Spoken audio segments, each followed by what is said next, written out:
நமக்கு நிலையான ஒரு ராஜ்யம் நமக்காக இருக்கிறது. கைவேலை இல்லாதல் கட்டப்பட்ட ஒரு ராஜ்யம் நமக்காக ஆண்டவர் உன்னதத்திலே ஆயத்தப்படுத்தி வைத்திருக்கிறார்.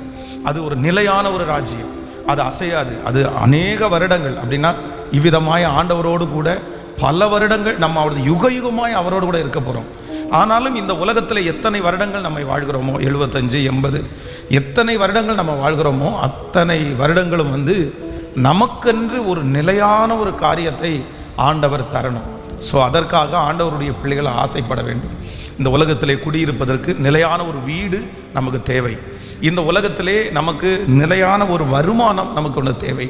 ஒரு நிலையான வீடு, நிலையான ஒரு வேலை அப்படின்னா இதுதான் என்னுடைய வேலை, இதைத்தான் நான் செய்ய போகிறேன். என்னுடைய ஆயுசு நாட்களிலே ஆண்டவர் எனக்கு கொடுத்துருக்கிற பணி இதுதான், இதற்காக தான் நான் அழைக்கப்பட்டேன். அப்போது ஆண்டவருடைய பிள்ளைகளுக்கு இது ரொம்ப அவசியமான ஒன்று. உலக பிரகாரமாய் சொல்கிறேன், ஸ்பிரிச்சுவலாக நமக்கு நிலையான இடத்தை கர்த்தர் தருவார், அதை சொல்லலை. பொதுவாக நம்ம ஜெபிக்க வேண்டியது என்ன அப்படின்னு சொன்னால், ஆண்டவரே நான் குடியிருக்கும்படி எனக்கு ஒரு நிலையான ஒரு வீட்டை எனக்கு நீ தர வேண்டும். ஏன் அப்படின்னு சொன்னால், இஸ்ரவேல் ஜனங்களுக்கு ஆண்டவர் கொடுத்த வார்த்தையே என்ன அப்படின்னு சொன்னால், நான் உங்களை பாலும் தேனும் ஓடுகிற கானான் தேசத்தில் நான் உங்களை என்ன பண்ணுவேன், குடி அமர்த்துவேன் சொன்ன ஆண்டவர் அங்கே உங்களை பிடுங்குவார் இல்லை, அங்கே உங்களை இடிப்பார் இல்லை, அங்கே உங்களுக்கு விரோதமான சகல ஜாதிகளையும் நான் உங்களை துரத்தி விட்டு உங்களை அங்கு சமாதானமாய் குடியிருக்க பண்ணுவேன் அப்படின்னு ஆண்டவர் வாக்கு கொடுக்கிறார். தாவீதை குறித்து வேதம் சொல்கிறது, தாவீதை பார்த்து ஆண்டவர் சொல்லுகிறார், நான் உனக்கு ஒரு வீடு கட்டி தருவேன் அப்படின்னு ஆண்டவர் சொல்லுகிறார். அப்போது ஆண்டவருடைய பிள்ளைகளே, இந்த உலகத்திலே நம்ம வாழ்கிற இந்த கொஞ்ச நாட்களிலே நம்ம சுகமாய் குடியிருப்பதற்கென்று ஆண்டவர் என்ன பண்ணுகிறவர் அப்படின்னா ஒரு வீட்டை நமக்காக ஆயத்தப்படுத்துகிறவர். சிலருக்கு இது இன்ட்ரெஸ்ட் இல்லாமல் கூட இருக்கலாம். சிலர் பலமான உபதேசங்களை கேட்டு, நிறைய வார்த்தைகளை கேட்டு, ஒருவேளை நமக்கு இந்த உலகத்தில் வீடே தேவையில்லை அப்படின்னு கூட நீங்கள் நினைக்கலாம். ஆனால் உண்மையிலே ஆண்டவருடைய பிள்ளைகளே, இந்த உலக வாழ்க்கையிலே நமக்கு ஏன் வீடு வேணுன்றதுக்கு நிறைய காரணம் இருக்குது. என்ன அப்படின்னு சொன்னால், சில வீடுகளிலே போனால், இப்போ பாருங்கள், கிறிஸ்தவங்களா அப்படின்னு கேட்டால் சில வீடுகளை தரமாட்டாங்க. கிறிஸ்தவங்கன்னா நீங்கள் ஜெபம் பண்ணுவீங்க, நீங்கள் ப்ரேயர் பண்ணுவீங்க, நீங்கள் டெய்லி காலையில் எழுந்திரிச்சு சர்ச்சுக்கு போவீங்க, அப்போ உங்கள் சர்ச்சில் இருந்து 4-5 பேர் வருவாங்க, நாங்கள் வீடு தரமாட்டோம் அப்படின்னு சொல்லுவாங்க. யாராவது ஒருத்தரை வீட்டில் கூப்பிட்டு நம்ம ஜெபம் பண்ண முடியாது. ஒரு பாஸ்டரை பாருங்கள், கடந்த நாட்களில் எந்தெந்த வீடுகளெல்லாம் நான் சந்திக்கணும் எழுதி கொடுங்க அப்படின்னு சொன்னால் நிறைய பேர் என்ன எழுதி கொடுத்துருக்காங்கன்னா, இல்லை பாஸ்டர் எங்கள் வீட்டில் ஜெபம் பண்ண முடியாது, வாடகை வீட்டில் குடியிருக்கிறோம், எங்கள் ஹவுஸ் ஓனர் ஒத்துக்க மாட்டார். அப்போ இந்த மாதிரி ஸ்பிரிச்சுவலாக ஆவிக்குரிய வாழ்க்கையிலே நாம் முன்னேறுவதற்கு உண்மையிலே சில வீடுகள் நமக்கு தடையாக இருக்கிறது. ஆனால் அதே நேரத்தில் நமக்கு ஒருவேளை ஆண்டவர் ஒரு சொந்தமான ஒரு வீடு வைத்திருந்தாருன்னா நம்ம ஜெபம் பண்ணலாம், நம்ம ஒரு ப்ரேயர் நடத்தலாம், 4 பேர் அந்த இடத்துல வரும்போது ஆலோசனை கொடுக்கலாம். நம்ம ஆண்டவருடைய நாம மகிமைக்காக அந்த இடத்துல எல்லாவற்றையும் நம்மளால் செய்ய முடியும். அப்போது நமக்கும் நம்முடைய வம்சத்திற்கும் சொந்த வீடு, நிலைவரம் என்கிற ஒரு வீடு அவசியமானது. காரணம், அது எனக்காக மட்டுமல்ல, உம்முடைய ராஜ்ய விரிவாக்கத்திற்காக எனக்கு தாரும் ஆண்டவரே. அப்போ ஆண்டவருடைய பிள்ளைகள், இதுவரையிலும் நீங்கள் கேட்காமல் இருந்தாலும் வேதம் சொல்லுகிறது, நம்முடைய தேவன் ஜெபத்தை கேட்கிறவர். ஜெபத்தை கேட்கிறவரே, மாம்சமான யாவரும் உம்மை தேடி வருவார்கள் அப்படின்னு வேதம் சொல்கிறது. ஒருவேளை ஊழியக்காரர்களுக்கு இல்லாமல் இருக்கலாம், அது அல்ல. ஆனால் வேதம் சொல்லுகிறது, தீர்க்கதரிசி அந்த ஊருக்கு கடந்து போகும்போது அந்த ஊரிலே கனம் பொருந்தி ஒரு ஸ்திரீ, அவள் என்ன சொல்கிறார் என்றால், அடிக்கடி நம்மிடத்தில் போகிற இந்த மனிதன் அவர் ஒரு நல்ல தேவனுடைய மனுஷன், ஒரு பரிசுத்தவான் என்று நான் காண்கிறேன். அதனால் தன்னுடைய கணவனிடத்தில் சொல்லி அவருக்கு மேலே ஒரு மேல் வீட்டு அறையை கொடுத்துருவோம், அவருக்கு ஒரு மேஜையை செஞ்சு கொடுத்துருவோம், அவருக்கு ஒரு நாற்காலியை கொடுத்துருவோம், அவருக்கு ஒரு கட்டிலை கொடுத்துருவோம், அவருக்கு ஒரு குத்து விளக்கை கொடுத்துருவோம். அடிக்கடி போகிறவர் நம்முடைய வீட்டில் ஒரு ரெஸ்ட் எடுத்துகிட்டு போட்டோம், ஊழியக்காரனுக்கென்று தங்குறதுக்கு ஒரு ரூம் நம்ம வீட்டில் இருந்தால் நல்லா இருக்குமே அப்படின்னு தன்னுடைய கணவனிடத்தில் சொல்லி அதை அங்கீகரித்து அந்த ரூமை போட்டு அதில் ஊழியக்காரங்க வரும்போது அவரை வருந்தி தங்க வச்சு அவருக்கு ஆகாரம் கொடுத்து அவரை பராமரித்த உடனே, ஆனால் தன்னுடைய எந்த சுயநோக்கமும் இல்லாமல், எனக்கு இப்படி ஒன்று நடக்கட்டும் அதுக்காக நான் இந்த ரூம் கட்டுறேன்னு சொல்ல. ஏற்கனவே அவள் கனம் பொருந்திய ஸ்திரீயாக இருந்தாலும் அவளுக்கு குழந்தை இல்லாதிருந்தது. ஆனால் தனக்கு குழந்தை இல்லைன்றதை அவங்க என்ன பண்ணலைன்னா தன்னுடைய ஊழியக்காரனத்தில் சொல்ல கூட இல்லை. அப்போது அவர்கள் அந்த ரூமை கட்டி கொடுத்தது, ஊழியக்காரனை தங்க வச்சது, தன்னுடைய வீட்டில் இந்த ஊழியக்காரன் வந்தாலாவது எனக்கு குழந்தை கிடைக்குமா அப்படின்றதுக்காக செய்யலை. எனக்கு குழந்தை கிடைக்கிறது அடுத்த விஷயம். ஆண்டவருடைய ஊழியக்காரரை இல்லைன்னா ஆண்டவருடைய ஊழியத்தை செய்வது என்னுடைய கடமை. அப்போது ஆண்டவருடைய பிள்ளைகள் எல்லாத்துலேயும் நீங்கள் லாபமே பார்த்துடக்கூடாது. நிறைய பேர் அப்படிதான். எதுக்குன்னா சிலதை வந்து லாபகரமாய் பார்க்கறதுக்கு தான் செய்வாங்க. எல்லாருடைய நிறைய பேருடைய மனசில் அப்படி இருக்குது. இதை செஞ்சாலாவது ஆண்டவர் அற்புதம் செய்வாரா, இதை செஞ்ச ஆண்டவருடைய அப்படி இல்லை, அப்படி அல்ல. நம்ம வந்து ஆண்டவருக்காக செய்கிறதை வந்து பலனை எதிர்பார்த்தல்ல, ஆனால் அவருடைய நாமத்திற்காய் காண்பித்த அன்புள்ள பிரயாசத்தை மறந்து விடுவதற்கு அவர் அநீதி உள்ள தேவன் அல்ல. அவருக்காக நம்ம எதை செய்தாலும் அதனுடைய ஆசீர்வாதத்தை கண்டிப்பாக ஆண்டவர் நமக்கு தருவார், தராமல் இருக்க மாட்டார். ஆனால் எல்லாத்துலேயும் என்ன எதிர்பார்க்க கூடாதுன்னா, எல்லாத்துலேயும் லாபம் எதிர்பார்க்க கூடாது. ஆண்டவருடைய பிள்ளைகள் எல்லாத்துலேயும் கர்த்தருக்கு செய்கிற எல்லா விதத்துலையும், இல்லை ஆண்டவரே எனக்கு நீங்கள் தந்திருக்கிறீங்க, நான் செய்கிறேன், நீங்கள் எனக்கு எத்தனையோ அற்புதம் செய்திருக்கிறீங்க, நன்றியோடு நான் செய்கிறேன்.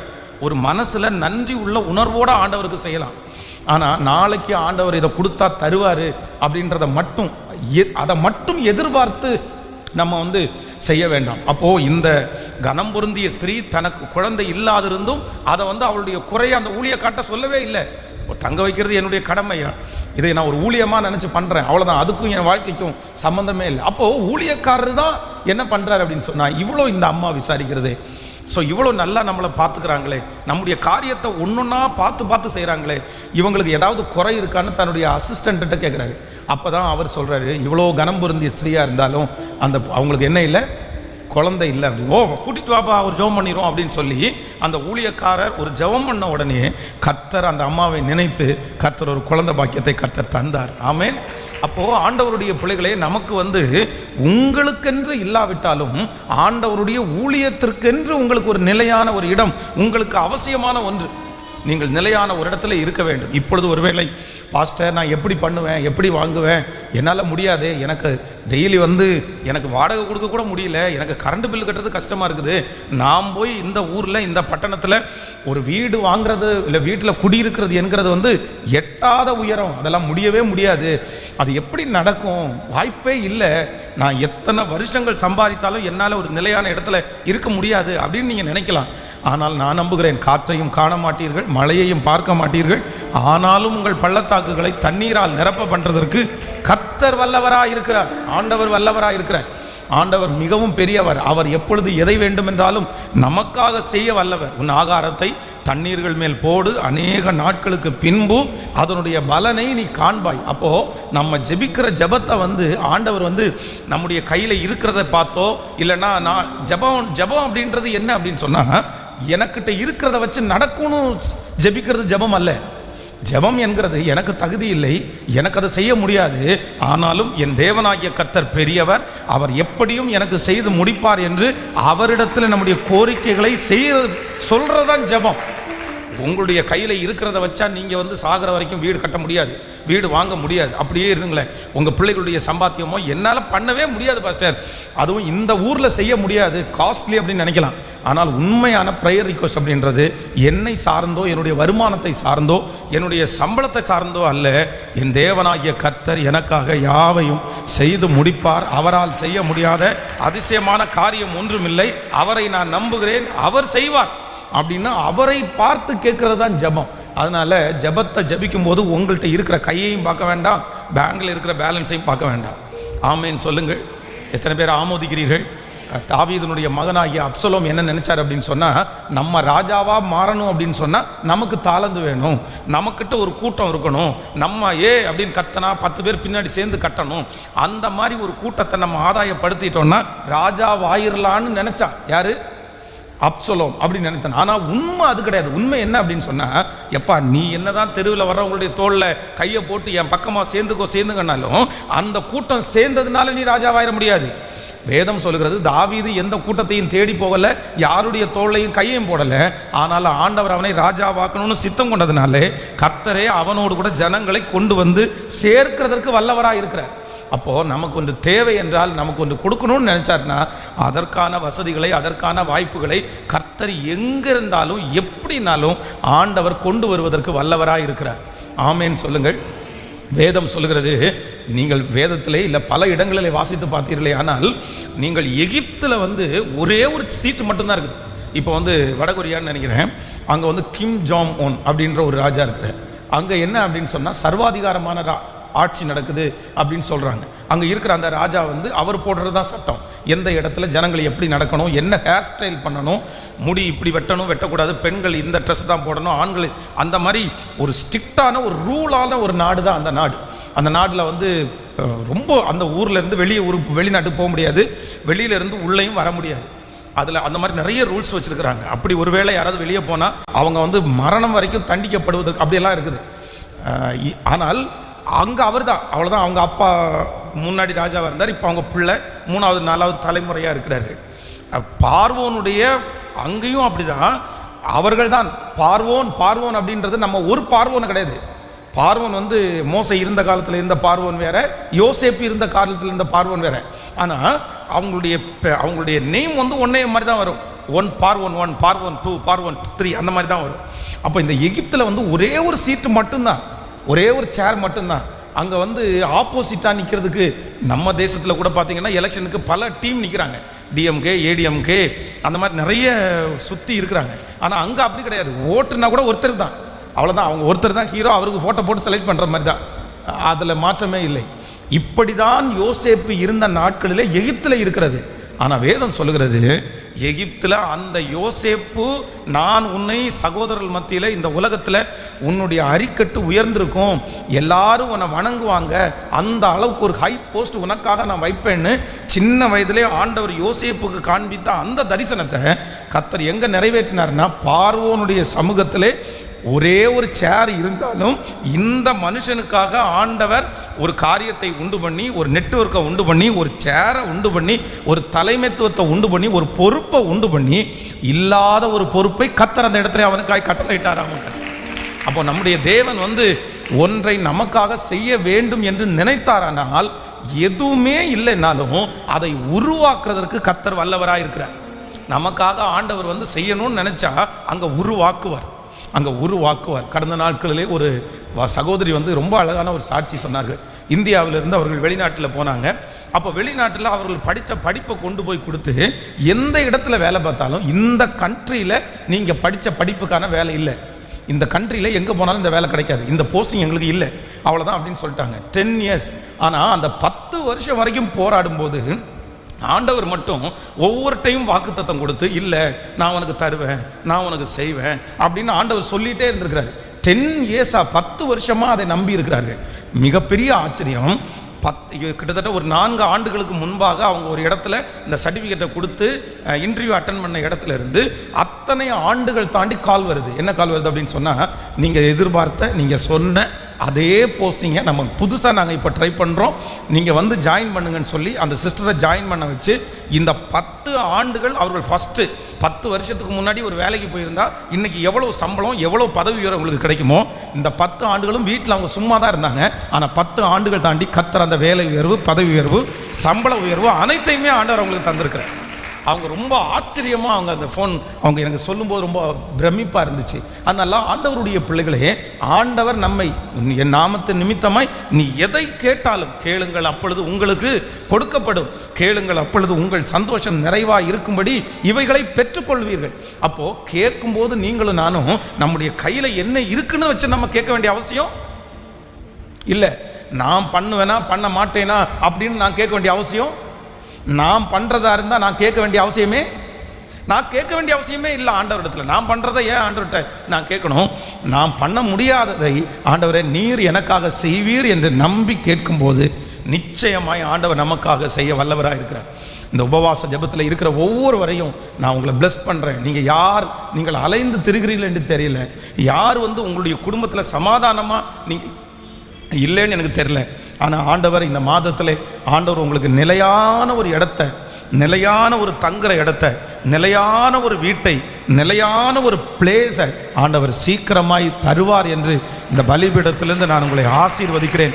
இஸ்ரவேல் ஜனங்கள் அலைந்து திரிந்த அந்த 400 ஆண்டுகளையும் கர்த்தர் மாற்றி பாலும் தேனும் ஓடுகிற அந்த கானான் தேசத்திலே அவர்களை கொண்டு போய் நிலைப்படுத்தின கர்த்தர், அவருடைய பாதங்களை உறுதிப்படுத்தின கர்த்தர். நீங்கள் இப்பொழுது ஆமேன் சொல்லிக்கொண்டே இருக்கும்போது, ஜெபித்து கொண்டே இருக்கும்போது, ஆமேன் காற்றை காண மாட்டாய், மழையை பார்க்க மாட்டாய், ஆனாலும் உன் பள்ளத்தாக்கு தண்ணீரால் நிரப்பப்படும் என்று சொன்ன கர்த்தர் ஒரு நிலையான ஒரு இடத்தை நிலையான ஒரு இடத்தை கர்த்தர் உங்களுக்கு கிருபையாய் கட்டளையிடுவாராக. அல்லேலூயா. அதற்காக நீங்கள் ஜெபிக்கணும். ரொம்ப தரிசனம் நீங்கள் குறைவாய் ஒன்றுமே இல்லாதிருக்கும் போது கூட நீங்கள் ஜெபிக்கணும். கர்த்தருடைய பிள்ளைகளே, ஊழியம் ஆரம்பித்து 3 மாதம் கூட ஆகலை, 3 months கூட ஆகலை. ஆனால் அந்த 3 monthsல அந்த ஊழியம் ஆரம்பித்து வருகிற ஜனங்கள் எத்தனை பேர்னா 3 பேர் தான், 3 பேர் 4 பேர் தான் வந்து அந்த ஆலயத்தில் 2005 செல்வ 2005 வருஷம். இப்போ கிட்டத்தட்ட 25 ஆண்டுகள் பக்கத்தில் ஆக போகிறது. ஆனால் 3 மாதத்தில் நான் ஜெபித்த ஜெபம், உண்மையிலே போய் ஜெபித்த ஜெபம் என்ன அப்படின்னா, ஆண்டவரே எங்களுடைய ஆலயத்திற்கு என்று ஒரு சொந்த இடத்தை நீர் தருவீராக. 3 மாதத்துக்குள்ளே இருக்கிற ஆப்போசிட்டில் இருக்கிற காலியான இடம் ஒரு 22 சென்ட் இருக்கும். அந்த இடம் ஃபுல்லாக காம்பவுண்டு போட்டு அப்படியே பெரிய மதில் சுவராட்டும் கட்டப்பட்டிருக்கும். ஒரு வயசான தாத்தா வந்து உள்ளே உட்காந்துருப்பார். அப்போ கதவை தட்டி உள்ளே போய், ஐயா இந்த இடத்த எதுக்காக வச்சுருக்கிறீங்க? இந்த இடம் அன்னைக்கே அந்த இடம் பல கோடி ரூபாய்கள், பெரிய மதிப்புள்ள இடம். அந்த இடத்த வாங்கக்கூடிய ஒரு நிவர்த்தி கூட இல்லை. 3 பேர் வர்றாங்க. அன்னைக்கு நமக்கு சாப்பாட்டுக்கே வழி இல்லைன்ற அளவுக்கு இருக்குதுன்னு வச்சுங்களேன். ஆனால் அவர்கிட்ட போய், அப்படியே ஐயா, விற்கிறதான் வச்சுருக்கிறீங்களா? கர்த்தருக்கு ஸ்தோத்திரம் அப்படின்னு சொல்லி அந்த இடத்துல அப்படியே நடந்து, ஆண்டவரே இந்த இடத்தை சுதந்திரமாக்கும் அப்படின்னு சொல்லிட்டு அப்படியே கடந்து வந்தாச்சு. ஆனால் பல ஆண்டுகள் தாண்டிருச்சு. நம்ம அதற்குரிய ஏதுக்கள் வந்து மரணம் வரைக்கும் வருமா அப்படின்ற ஒரு கேள்விக்குறி இருந்துச்சு. ஆனாலும் ஜெபத்தை கேட்கிற கர்த்தர், நம்முடைய ஜெபத்துக்கு பதில் கொடுக்கிற கர்த்தர், அந்த கிருபையை இன்று கர்த்தர் தந்தது போல இந்த சத்தத்தை கேட்டுக்கொண்டிருக்கிற ஒவ்வொருவருக்கும் சமாதானமாய் குடியிருப்பதற்கு, ஆமேன், கர்த்தர் ஒரு நிலையான ஒரு இடத்தை கர்த்தர் உங்களுக்கு கிருபையாய் தருவீராக. இந்த சத்தத்தை எந்த வாலிப தம்பி தங்கச்சி கேட்டுக்கொண்டிருந்தாலும் உங்களுக்கு நீங்கள் ரொம்ப ஜெபிக்க வேண்டியது என்ன அப்படின்னா, ஒரு நிலையான ஒரு இடம்னு ஒன்று உங்களுக்கு கண்டிப்பாய் அவசியமான ஒன்று. நீங்கள் கண்டிப்பாக அதை கேட்கணும், ஆண்டவரிடத்தில் அதை ஆசைப்படணும். உங்களுடைய மனசு அப்படி தான் சொல்லணும், ஆண்டவரே உங்கள் ராஜ்யத்தில் வர்ற வரைக்கும் இந்த உலகத்திலே எனக்கும் என்னுடைய பின்வருகிற சன்னதிக்கும் ஒரு நிலையான ஒரு இடத்தை எனக்காக கர்த்தர் ஆயத்தப்படுத்துவீராக. என்னுடைய பிள்ளைகளுக்காக ஆண்டவரை ஆயத்தப்படுத்துவீராக.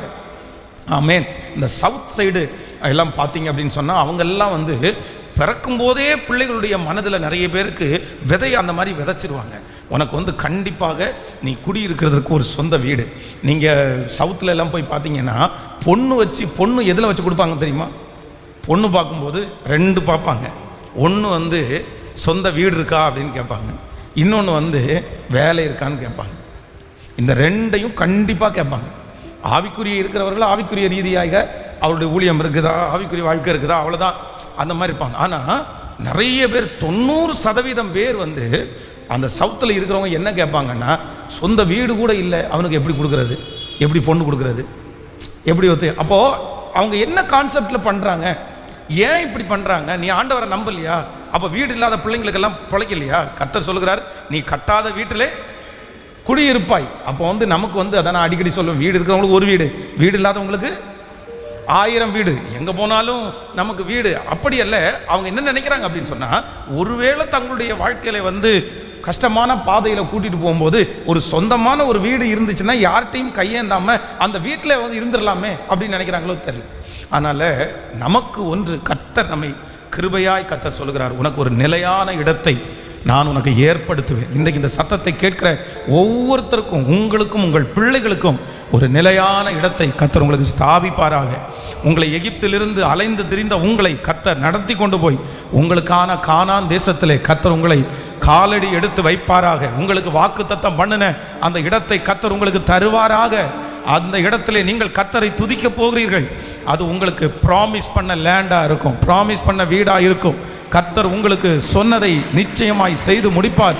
அவர் செய்து முடிக்காமல் இருக்க மாட்டார். அவர் சொன்னதை செய்கிற வரைக்கும் நம்மை கர்த்தர் கைவிடுவதே இல்லை. யாக்கோபை குறித்து கூட ஆண்டவர் சொல்லும்போது என்ன சொல்றாரு அப்படின்னா, நீ இந்த இடத்தை விட்டு போ, ஆனால் நீ இப்போ படுத்திருக்கிற இடத்தை நான் உனக்கு தருவேன். அந்த இடத்துல நீ என் நாமத்தை மகிமைப்படுத்துவாய். அந்த இடத்துல அவன் ஒப்பு கொடுக்குறான் பாருங்க, ஆண்டவரே இது சாதாரணமான கல் இல்லை, இது ஒரு மிகப்பெரிய ஆலயத்தினுடைய அஸ்திபாரம். என்னை மறுபடியும் கொண்டு வருவீரானால் தன்னுடைய சொந்த இடத்திற்கு அவர்கள் வருவதற்கு இஸ்ரவேல் ஜனங்கள் அவ்வளவு ஆர்வமாக இருந்தார்கள். நம்ம எல்லாருமே இந்த உபவாச ஜெபத்தில் ஃபஸ்ட்டு ஒரு ஜெப குறிப்புக்காக ஜெபிக்க போகிறோம். ஆண்டவரே எங்களுக்காக அல்ல, உம் நாமம் மகிமைக்காக எங்களுக்காக ஒரு ஸ்தலத்தை நீர் ஆயத்தப்படுத்த வேண்டும். அதனுடைய நெற்றியிலே ஏல் பெத்தேல் அப்படின்னு எழுதப்பட வேண்டும். அதனுடைய நெத்தியிலே கர்த்தர் வாசம் பண்ணுகிற இடம், கர்த்தருடைய ரகசிய செயல் என் கூடாரத்தின் மேல் இருக்கிறது, அதில் ஒரு நெற்றியிலே ப்ராமிஸ் லேண்ட் அப்படின்னு கொடுக்கப்பட வேண்டும். இப்படிப்பட்ட வார்த்தைகளை ஆண்டவர் உங்களுக்கு எழுதுவதற்கு கர்த்தர் உங்களுக்கு பலன் தருவாராக. இனி அலைந்து திரிகிற அந்த காரியங்களை கர்த்தர் எடுத்து போடுவாராக. ஸோ எவ்வளவு சஞ்சலம் பாருங்கள், எவ்வளவு சஞ்சலம். வாடகை இடங்களிலே சில நல்ல ஹவுஸ் ஓனர்ஸ் நிறைய பேர் இருக்கிறாங்க. ஆனால் சில ஹவுஸ் ஓனர் வந்து நம்ம நினைக்கிற மாதிரி இருக்க மாட்டாங்க.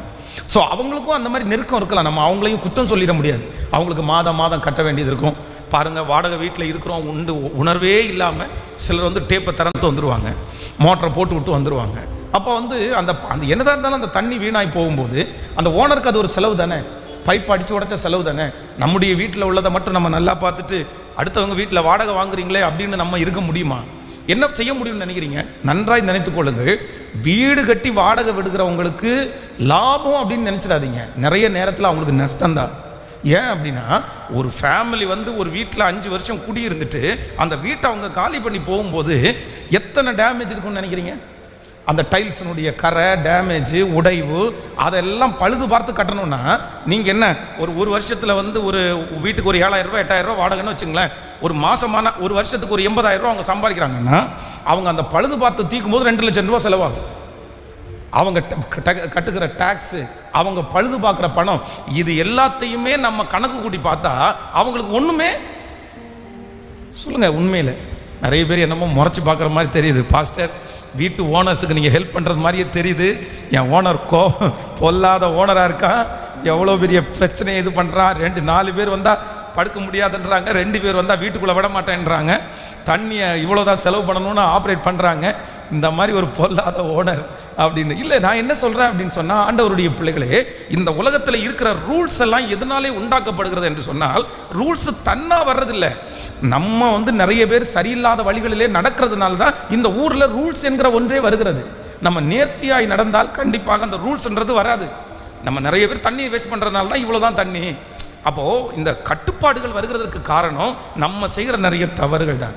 அப்போது ஆண்டவருடைய பிள்ளைகளே, இன்னும் நிறைய ஹவுஸ் ஓனர் பயங்கர ரொம்ப டார்ச்சராய் அதை பண்ணக்கூடாது, இதை பண்ணக்கூடாது, கார் நிறுத்தக்கூடாது, வண்டி நிறுத்தக்கூடாது, ஹாரன் ஜாஸ்தியாக பண்ணக்கூடாது, அவங்க என்னென்ன நினைக்கிறாங்களோ அதை நம்ம செய்யணும்னு நினைக்கிறோம். ஒரு ஃப்ரீனஸ் கூட இருக்காது. 10 மணிக்கு வந்தால் கேட்டை சாத்திடுவோம் அப்படின்னு எல்லாம் சொல்லுவாங்க. ஆனால் நான் நம்புகிறேன், இந்த மாதிரி எந்த டென்ஷனும் இல்லாமல் ஆண்டவர் உங்களை நிலையான ஒரு இடத்துல கர்த்தர் உங்களை கொண்டு போய் வைக்கிற காலம் சீக்கிரமாய் வரும் என்று நான் நம்புகிறேன். கர்த்தரதை நிச்சயமாய் செய்து முடிக்கிறதுக்கு கர்த்தர் வல்லவராய் இருக்கிறார். கைகளை அசைத்து ஒரு ஹல்லேலூயா, ஆமென். ஒரு வீட்டில் குடியிருக்கும்போது ரொம்ப கஷ்டமான ஒன்று. ஒரு அம்மா, அந்த வீட்டினுடைய எஜமாட்டி அம்மா, மாதத்துக்கு ஒரு டைம் ஒரு நோட்டு பேடை எடுத்துகிட்டு வீட்டுக்குள்ளே வந்துடுவாங்க. நோட் பேட் எடுத்துகிட்டு, என்ன நல்லா இருக்கீங்களா அப்படின்னு பார்த்து சவரை தட்டி பார்ப்பாங்க, டோரை தட்டி பார்ப்பாங்க, டேப்பை ஓப்பன் பண்ணி பார்ப்பாங்க. பார்த்துட்டு ஒரு பென்சில் வச்சு அதை டிக் போட்டுட்டு கீழே போவாங்க. என்னங்கம்மா மாதம் இப்படி வந்து வீட்டுக்குள்ளே வந்து இதெல்லாம் செக் பண்ணிட்டு போகிறீங்களே, இல்லை ஏதாவது உடஞ்சிருக்கா? அப்படி உடஞ்சிருத்தா நீங்கள் போகும்போது வந்து மொத்த காசை செலவு பண்ண முடியாது, அதனால் மாதமே ரிப்பேர் சரி பண்ணல, அதுக்காக வந்திருக்குறோம். அடப்போமா, உன் வீடு வேண்டாம், ஒன்றும் வேண்டாம், போய் பாருங்கள், ஒரு 3 மாதத்துக்குள்ளே காலி பண்ண வேண்டிய சூழ்நிலை ஆயிடுச்சு. அந்த மாதிரி ஆட்களெல்லாம் இருக்க தான் செய்கிறாங்க. ஆனால் இந்த ஜனங்கள் நடுவிலே இஸ்ரவேல் ஜனங்கள் பட்ட பாடுகளெல்லாம் கர்த்தர் மாற்றி அவர்களுக்குரிய ஒரு பிளேஸில் கர்த்தர் அவர்களை நிலைநாட்டினது போல உங்களையும் என்னையும் கர்த்தர் நிலைநாட்டுவேன் என்று கர்த்தர் வாக்கு கொடுக்கிறார். எல்லாருடைய கரங்களையும் வானத்துக்கு நேராய் உயர்த்தி, ஆண்டவரே, ஒரு உறுதியான ஒரு இடத்துல, ஒரு நிலையான ஒரு இடத்துல. ஸோ இன்றைக்கு இந்த உபவாச ஜபத்தில் ஆண்டவர் உங்களுக்கு செய்வார், கண்டிப்பாக செய்வார். ஆமே, நீர் இனி அலைந்து திரிவது இல்லை, உன் பிள்ளை இனி அலைந்து திரிவது இல்லை. கர்த்தர் ஒரு நாளும் அலைந்து திரைய விடமாட்டார். ஆபிரகாமை பார்த்து சொல்கிறார், நீ இந்த தேசத்திலே எவ்வளவு தூரம் நீ நடக்க முடியுமோ அவ்வளவு தூரம் நட, நீ கால் மிதிக்கிற எல்லா தேசத்தையும் நான் உனக்கு சொந்தமாக தருவேன் என்று கர்த்தர் வாக்கு கொடுக்கிறார். நீங்க ஜபத்தோட நடக்கிற இடத்தை கர்த்தர் உங்களுக்கு சொந்தமாக்கட்டும். ஆமேன், ஸ்தோத்திரம். ஆண்டவரே, நாங்கள் பரலோகத்திலே நித்திய வீடு எங்களுக்கு உண்டு என்று நாங்கள் அறிந்திருக்கிறோம். ஆனால் இந்த உலகத்திலே உங்க நாம மகிமைக்காக, ஆமே, நாங்கள் ஆண்டவரே உம்மை விடுதலையோடு ஆராதிப்பதற்கு இப்பொழுது நிலைவரம் இல்லாத ஒவ்வொரு பிள்ளைகளுக்கும் இப்பொழுது ஒரு நிலைவரத்தை கர்த்தர் தருவீராக. சத்தத்தை உயர்த்தி தலை சாய்க்கும் கல். நன்றியப்பா, நன்றியப்பா. ஒவ்வொருத்தரும் கேளுங்க, ஆண்டவரே நிலைப்படுத்துங்க. எனக்கு எப்படி இப்போ எனக்கு வாழ்றது கூட வழி இல்லை, இப்போ எனக்கு ஒரு வருமானமும் இல்லை, ஆனாலும் காற்றை காண மாட்டாய், மழையை பார்க்க மாட்டாய், உன் பள்ளத்தாக்கு தண்ணீரால் நிரப்பப்படும் என்று சொன்ன கர்த்தராலே ஆகும். இது யாரால் ஆகும்? இது கர்த்தரால் ஆகும். நம்முடைய கண்களுக்கெல்லாம் ஆச்சரியமா இருக்கிறது, ஆச்சரியமா இருக்கிறது. கைகளை அசைத்து ஒரு ஹல்லேலூயா சொல்லலாம். அப்போ நம்முடைய ஆண்டவர் நம்மை நடுகிற ஆண்டவராக இருக்கிறார். எல்லாரும் சொல்லுங்க, நம்ம என்ன பண்ணுகிறார்? கர்த்தர் நடுகிறார். இதில் ஒரு ஒரு விஷயத்தை ஆண்டவருடைய பிள்ளைகள் கண்டிப்பாக நீங்கள் கற்றுக்கொள்ள வேண்டும். கவனிங்கள், இப்போ நாற்று நடுகிறவர்களுக்கு தெரியும், அவங்க நட்டுட்டே போவாங்க. ஆனால் கொஞ்ச நாள் தாண்டின உடனே பார்த்தீங்க அப்படின்னு சொன்னால், இந்த நாற்றுக்கு இடையில நார் அது மாதிரியே என்ன உண்டாகும் அப்படின்னா களைகள் உண்டாகும். எல்லாமே பச்சை பசைன்னு தான் இருக்கும். இதுக்கு போடுகிற உரத்தை எல்லாம் என்ன பண்ணும் சொல்லுங்களேன்?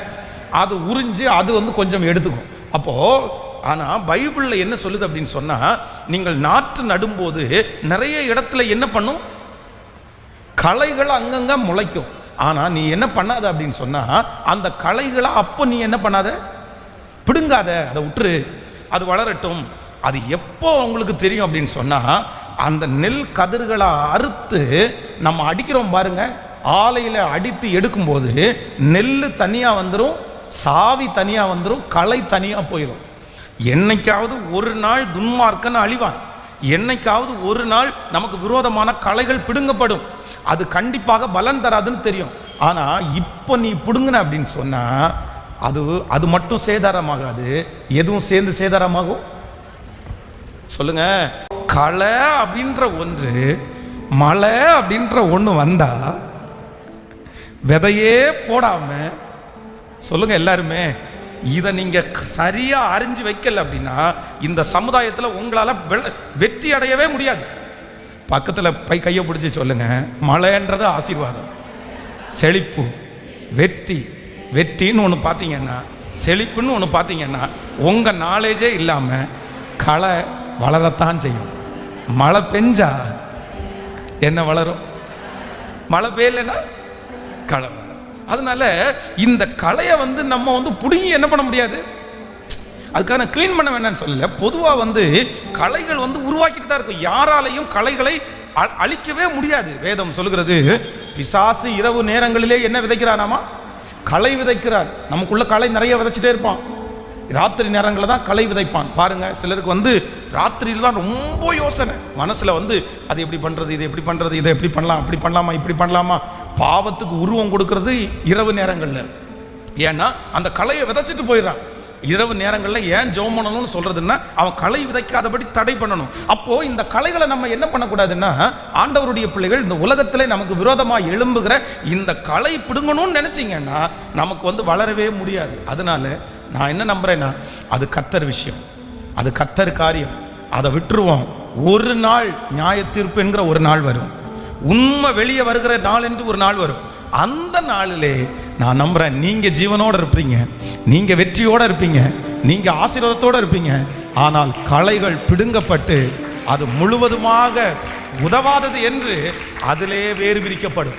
அப்போ அது வரைக்கும் ஆண்டவருடைய பிள்ளைகளாகிய உங்களுக்கும் எனக்கும் ஆண்டவர் என்ன தரணும்னா, ஒரு பெரிய பொறுமையா ஆண்டவர் தரணும். ஆமென் சொல்லுங்கள். எத்தனை பேர் ஆமோதிக்கிறீர்கள்? கைகளை அசைத்து ஒரு ஹல்லேலூயா சொல்லலாம். எதையுமே அழிக்க நம்மளால, சத்தமா சொல்லுங்க, நம்ம ஒதுங்கி போறதா நல்லதே தவிர நம்ம புடுங்க நினைக்கிறது ரொம்ப கேட்கல. சத்தமா சொல்லுங்க. விசுவாசிக்கிறீங்களா இல்லையா? எத்தனை பேர்? ஆனால் நிறைய பேருடைய வாழ்க்கையில் அவங்க தான் பெரிய ராட்சதர்கள், அவங்க தான் பெரிய, அவங்களுக்கு தீமையை பார்த்தா சும்மா இருக்க முடியாது. அவங்களுடைய ஊழியமே என்ன ஊழியம்? ஆமாம், யாராவது வந்துட்டாங்களா உடனே அதை சரி பண்ணணும், அதை தூக்கி போடணும், அதை அப்படி பண்ணணும், இதை இப்படி பண்ணணும். எப்படி அவன் இது பண்ணலாம், எப்படி அவன் இது பண்ணலாம்? ஆண்டவர் என்ன சொல்கிறாருன்னா, அந்த வேலையே நமக்கு, எல்லாரும் சொல்லுங்க, அந்த வேலையே நமக்கு வேண்டாம். கவர்மெண்ட் ஆஃபீஸில் போகும்போது கவர்மெண்ட் ஆஃபீஸர்ஸ் யாராவது தப்பாக நடந்துட்டாங்கன்னா உடனே நமக்கு நிறைய பேருக்கு என்ன வரும்? பயங்கரமான கோவம் வரும். என்னடா இப்படி பண்ணிட்டு இருக்கிற, வீடியோ எடுறா, எடுத்து வேலையை விட்டு தூக்கிடணும் அப்படின்னு. இங்கே திருநெல்வேலியில் நடந்த அப்பா மகன் 2 பேருடைய கொலை சம்பவம் நம்ம நிறைய பேர் எல்லாருமே நீங்கள் வீடியோவில் பார்த்துருப்பீங்க. அது என்னன்னு நம்ம டீட்டெயிலாக தெரியாது. ஆனால் 2 பேர் இந்த கொரோனா டைம் மொபைல் ஷாப்பில் இருக்கும்போது அப்பாவையும் பிள்ளையும் உள்ளே கூட்டிகிட்டு போய் இந்த ஜெயிலேருந்து வரும்போது அவங்க 2 பேருமே ரொம்ப பணமாக வந்தாங்க. அப்புறம் அவங்களுடைய சரீரத்தை டெஸ்ட் பண்ணும்போது ரொம்ப அகோரமான காரியத்தை எல்லாம் செஞ்சுருந்தாங்க அப்படின்னு சொல்லும்போது ஒவ்வொருத்தருடைய இருதயம் எப்படி என்ன பண்ணுது? அப்படியே கொந்தளிச்சிருச்சு. விடக்கூடாதுங்க, அவனை வெட்டிடணுங்க, அவெல்லாம் எனக்கு முன்னாடி கொண்டு வந்து விடுங்க, அவனை நாங்கள் என்ன பண்ணுறோம் தெரியுமா அப்படின்னு நம்மளால் வந்து அதை சிலரால் வந்து தாங்கிக்கவே முடியல.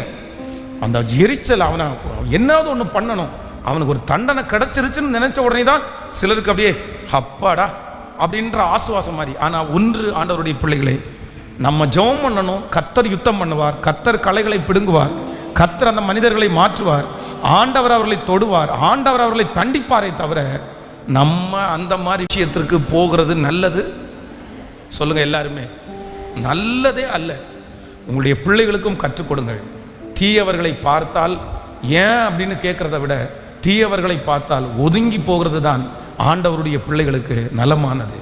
வேதம் சொல்கிறது, மூடனுக்கு அவனுடைய மூடத்தனத்தின் நிமித்தம் நீ 2-3 விசை வந்து அவனுக்கு வந்து பதில் சொல்லு, ஆனா அவன் மூடத்தனத்தை விட்டு திரும்பல அப்படின் போது வேதம் சொல்கிறது, அவனை விட்டு விலகு, அவனை விட்டு விலகு.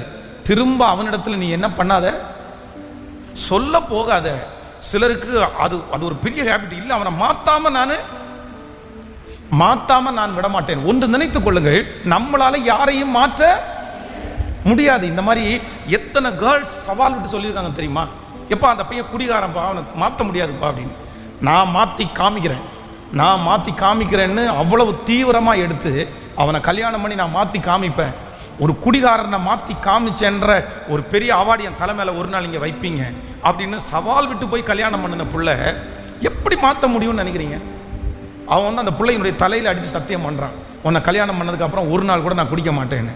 அவ்வளோதான், 3 மாதம் அப்படி இருந்தான். 3வது மாதத்துக்கு அப்புறம் திருப்பி குடிகாரன் ஆரம்பித்தான். இப்போ என்ன சொல்கிறான்னு தெரியுமா? நான் குடிகாரன் ஆனதே. ஹலோ, இந்த பொண்ணு என்ன சொல்லிச்சு?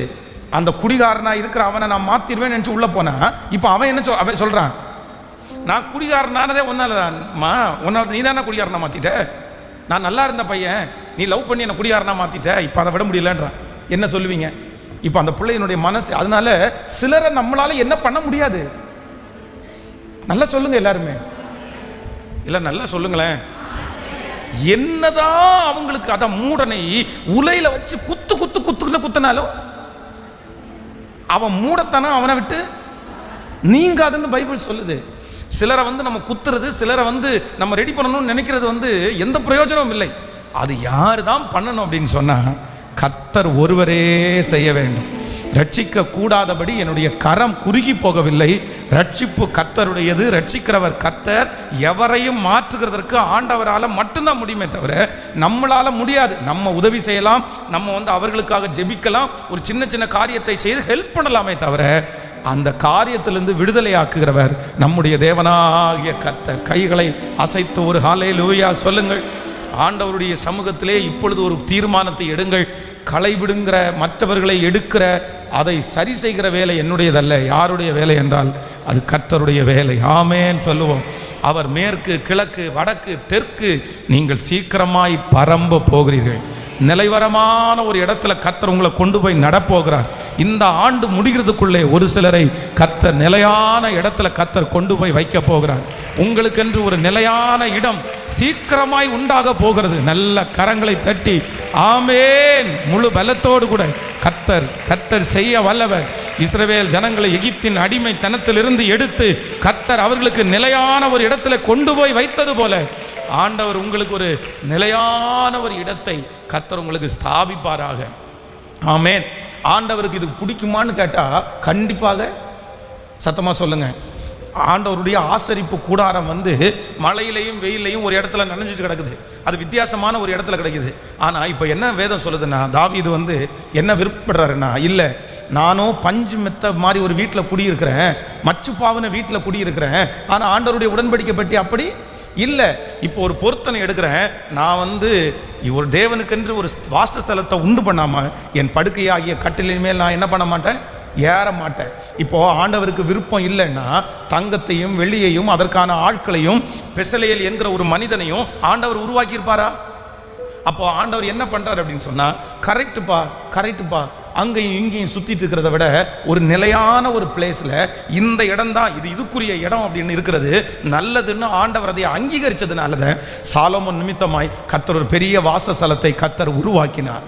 அப்போ ஆண்டவருக்கு ஒரு பெரிய விருப்பம், ஆண்டவருக்கு ஒரு ஆசை இருக்குது. என்ன ஆசை இருக்குன்னா, நீங்க நிலையான ஒரு இடத்துல குடிபெயரணும், நீங்க நிலையான ஒரு இடத்துல உங்களை தள்ளுவார் இல்லாம, உங்களை வருத்தப்படுத்துவார் இல்லாம, நீங்கள் சுகமாய் குடியிருக்கிறதற்கு கர்த்தர் ஒரு ஸ்தலத்தை சாபிக்க வேண்டும் என்று கர்த்தர் உங்கள் மேல நோக்கமாய் இருக்கிறார். அவன் தன் தன் திராட்சை செடியின் நிழலிலும் பயப்படுத்துவார் இல்லாமல் தங்கி இருப்பான் என்று வேதம் சொல்லுகிறது. அவன் தன் தன் திராட்சை செடியின் நிழலிலே, தன் தன் அத்திமரத்தின் நிழலிலே பயப்படுத்துவார் இல்லாமல் அவன் குடியிருப்பான். அப்போ ஆண்டவர் நமக்கென்று ஒரு வாசஸ்தலத்தை சீக்கிரமாய் நியமிக்க போகிறார். இதை எத்தனை பேர் தீர்க்க தரிசனமாய் எடுத்தா கூட பரவாயில்ல, நான் நம்புகிறேன். காற்று இல்லை, மழை இல்லை, ஆனால் ஆண்டவர் சொன்னதை செய்யும் அளவும் உங்களை கைவிட போவது இல்லை. உங்கள் பிள்ளைகளுக்கு நிலைவரமான ஒரு காரியத்தை, நிலைவரமான ஒரு இடத்தை கர்த்தர் ஆயத்தப்படுத்த போறார். ஆமேன், ஹல்லேலூயா. ரொம்ப அழகான ஒரு பாடல், தலை சாய்க்கும் கல் நீரையா, மூளை கல் நீரையா. அந்த பாட்டை எல்லாம் சேர்ந்து பாடி ஆண்டவரை மகிமைப்படுத்த போகிறோம். மேற்கு கிழக்கு வடக்கு தெற்கு பரம்புவா என்றீரே, பூமியின் தூளை போல் சந்ததி பெருகும் என்று வாக்குரைத்தீரே. பாடுவோம், மேற்கு கிழக்கு பரம்புவா என்றீரே, பூமியின் சந்ததி பெருகும் என்று வாக்குரைத்தீரே. சொன்னதை செய், கைவிடவே மாட்டி, சொன்னதை செய்யும் அளவும் கைவிடவே மாட்டி. ஏல் பெத்தே ஏ பெத்தே, இது வானத்தின் வாசல், என் ஏசையா ஆசீர்வாதத்தின் வாசல். ஏல் பெத்தே ஏ பெத்தே, இது வானத்தின் வாசல், என் ஏசையா ஆசீர்வாதத்தின் வாசல். பூமியின் வம்சங்கள் எனக்குள் சந்ததிக்குள் ஆசீர்வதிக்கப்படும் என்று ஆசீர்வாத வாய்க்காலாக என்னை மாற்றினீரே. பாடுவோம், எனக்குள் சந்ததிக்குள் ஆசீர்வதிக்கப்படும் என்று ஆசீர்வாத வாய்க்காலாக என்னை மாற்றினீரே. சொன்னதை செய்யும் அளவும் கைவிடவே மாட்டி, சொன்னதை செய்யும் அளவும் என்னை கைவிடவே மாட்டி. கைகள மேல ஏன் பெத்தே, இது வானத்தின் வாசல், ஏசையா ஆசீர்வாதத்தின் வாசல். ஏல் பெத்தேல், இது வானத்தின் வாசல், ஏசையா ஆசீர்வாதத்தின் வாசல். செல்லும் இடமெல்லாம், செல்லும் இடமெல்லாம் என்னோடு இருந்து என்னை கனப்படுத்துவே. தாகப்பன் தேசத்திற்கு திரும்பும் வரையில் என்னை காப்பாற்றுவே. செல்லும் இடமெல்லாம் என்னோடு இருந்து என்னை கனப்படுத்துவே. தாகப்பன் தேசத்திற்கு திரும்பும் வரையில் என்னை காப்பாற்றுவே. சொன்னதை செய்யும் அளவும் கைவிடவே மாட்டி, விசுவாசத்தோடு சொன்னதை செய்யும் அளவும். கைகளை மேல தட்டி சொல்லுவோம், சொன்னதை செய்யும் அளவும் கைவிடவே மாட்டி. சொல்லிக்கொண்டே சொன்னதை செய்யும் அளவும் கைவிடவே மாட்டி.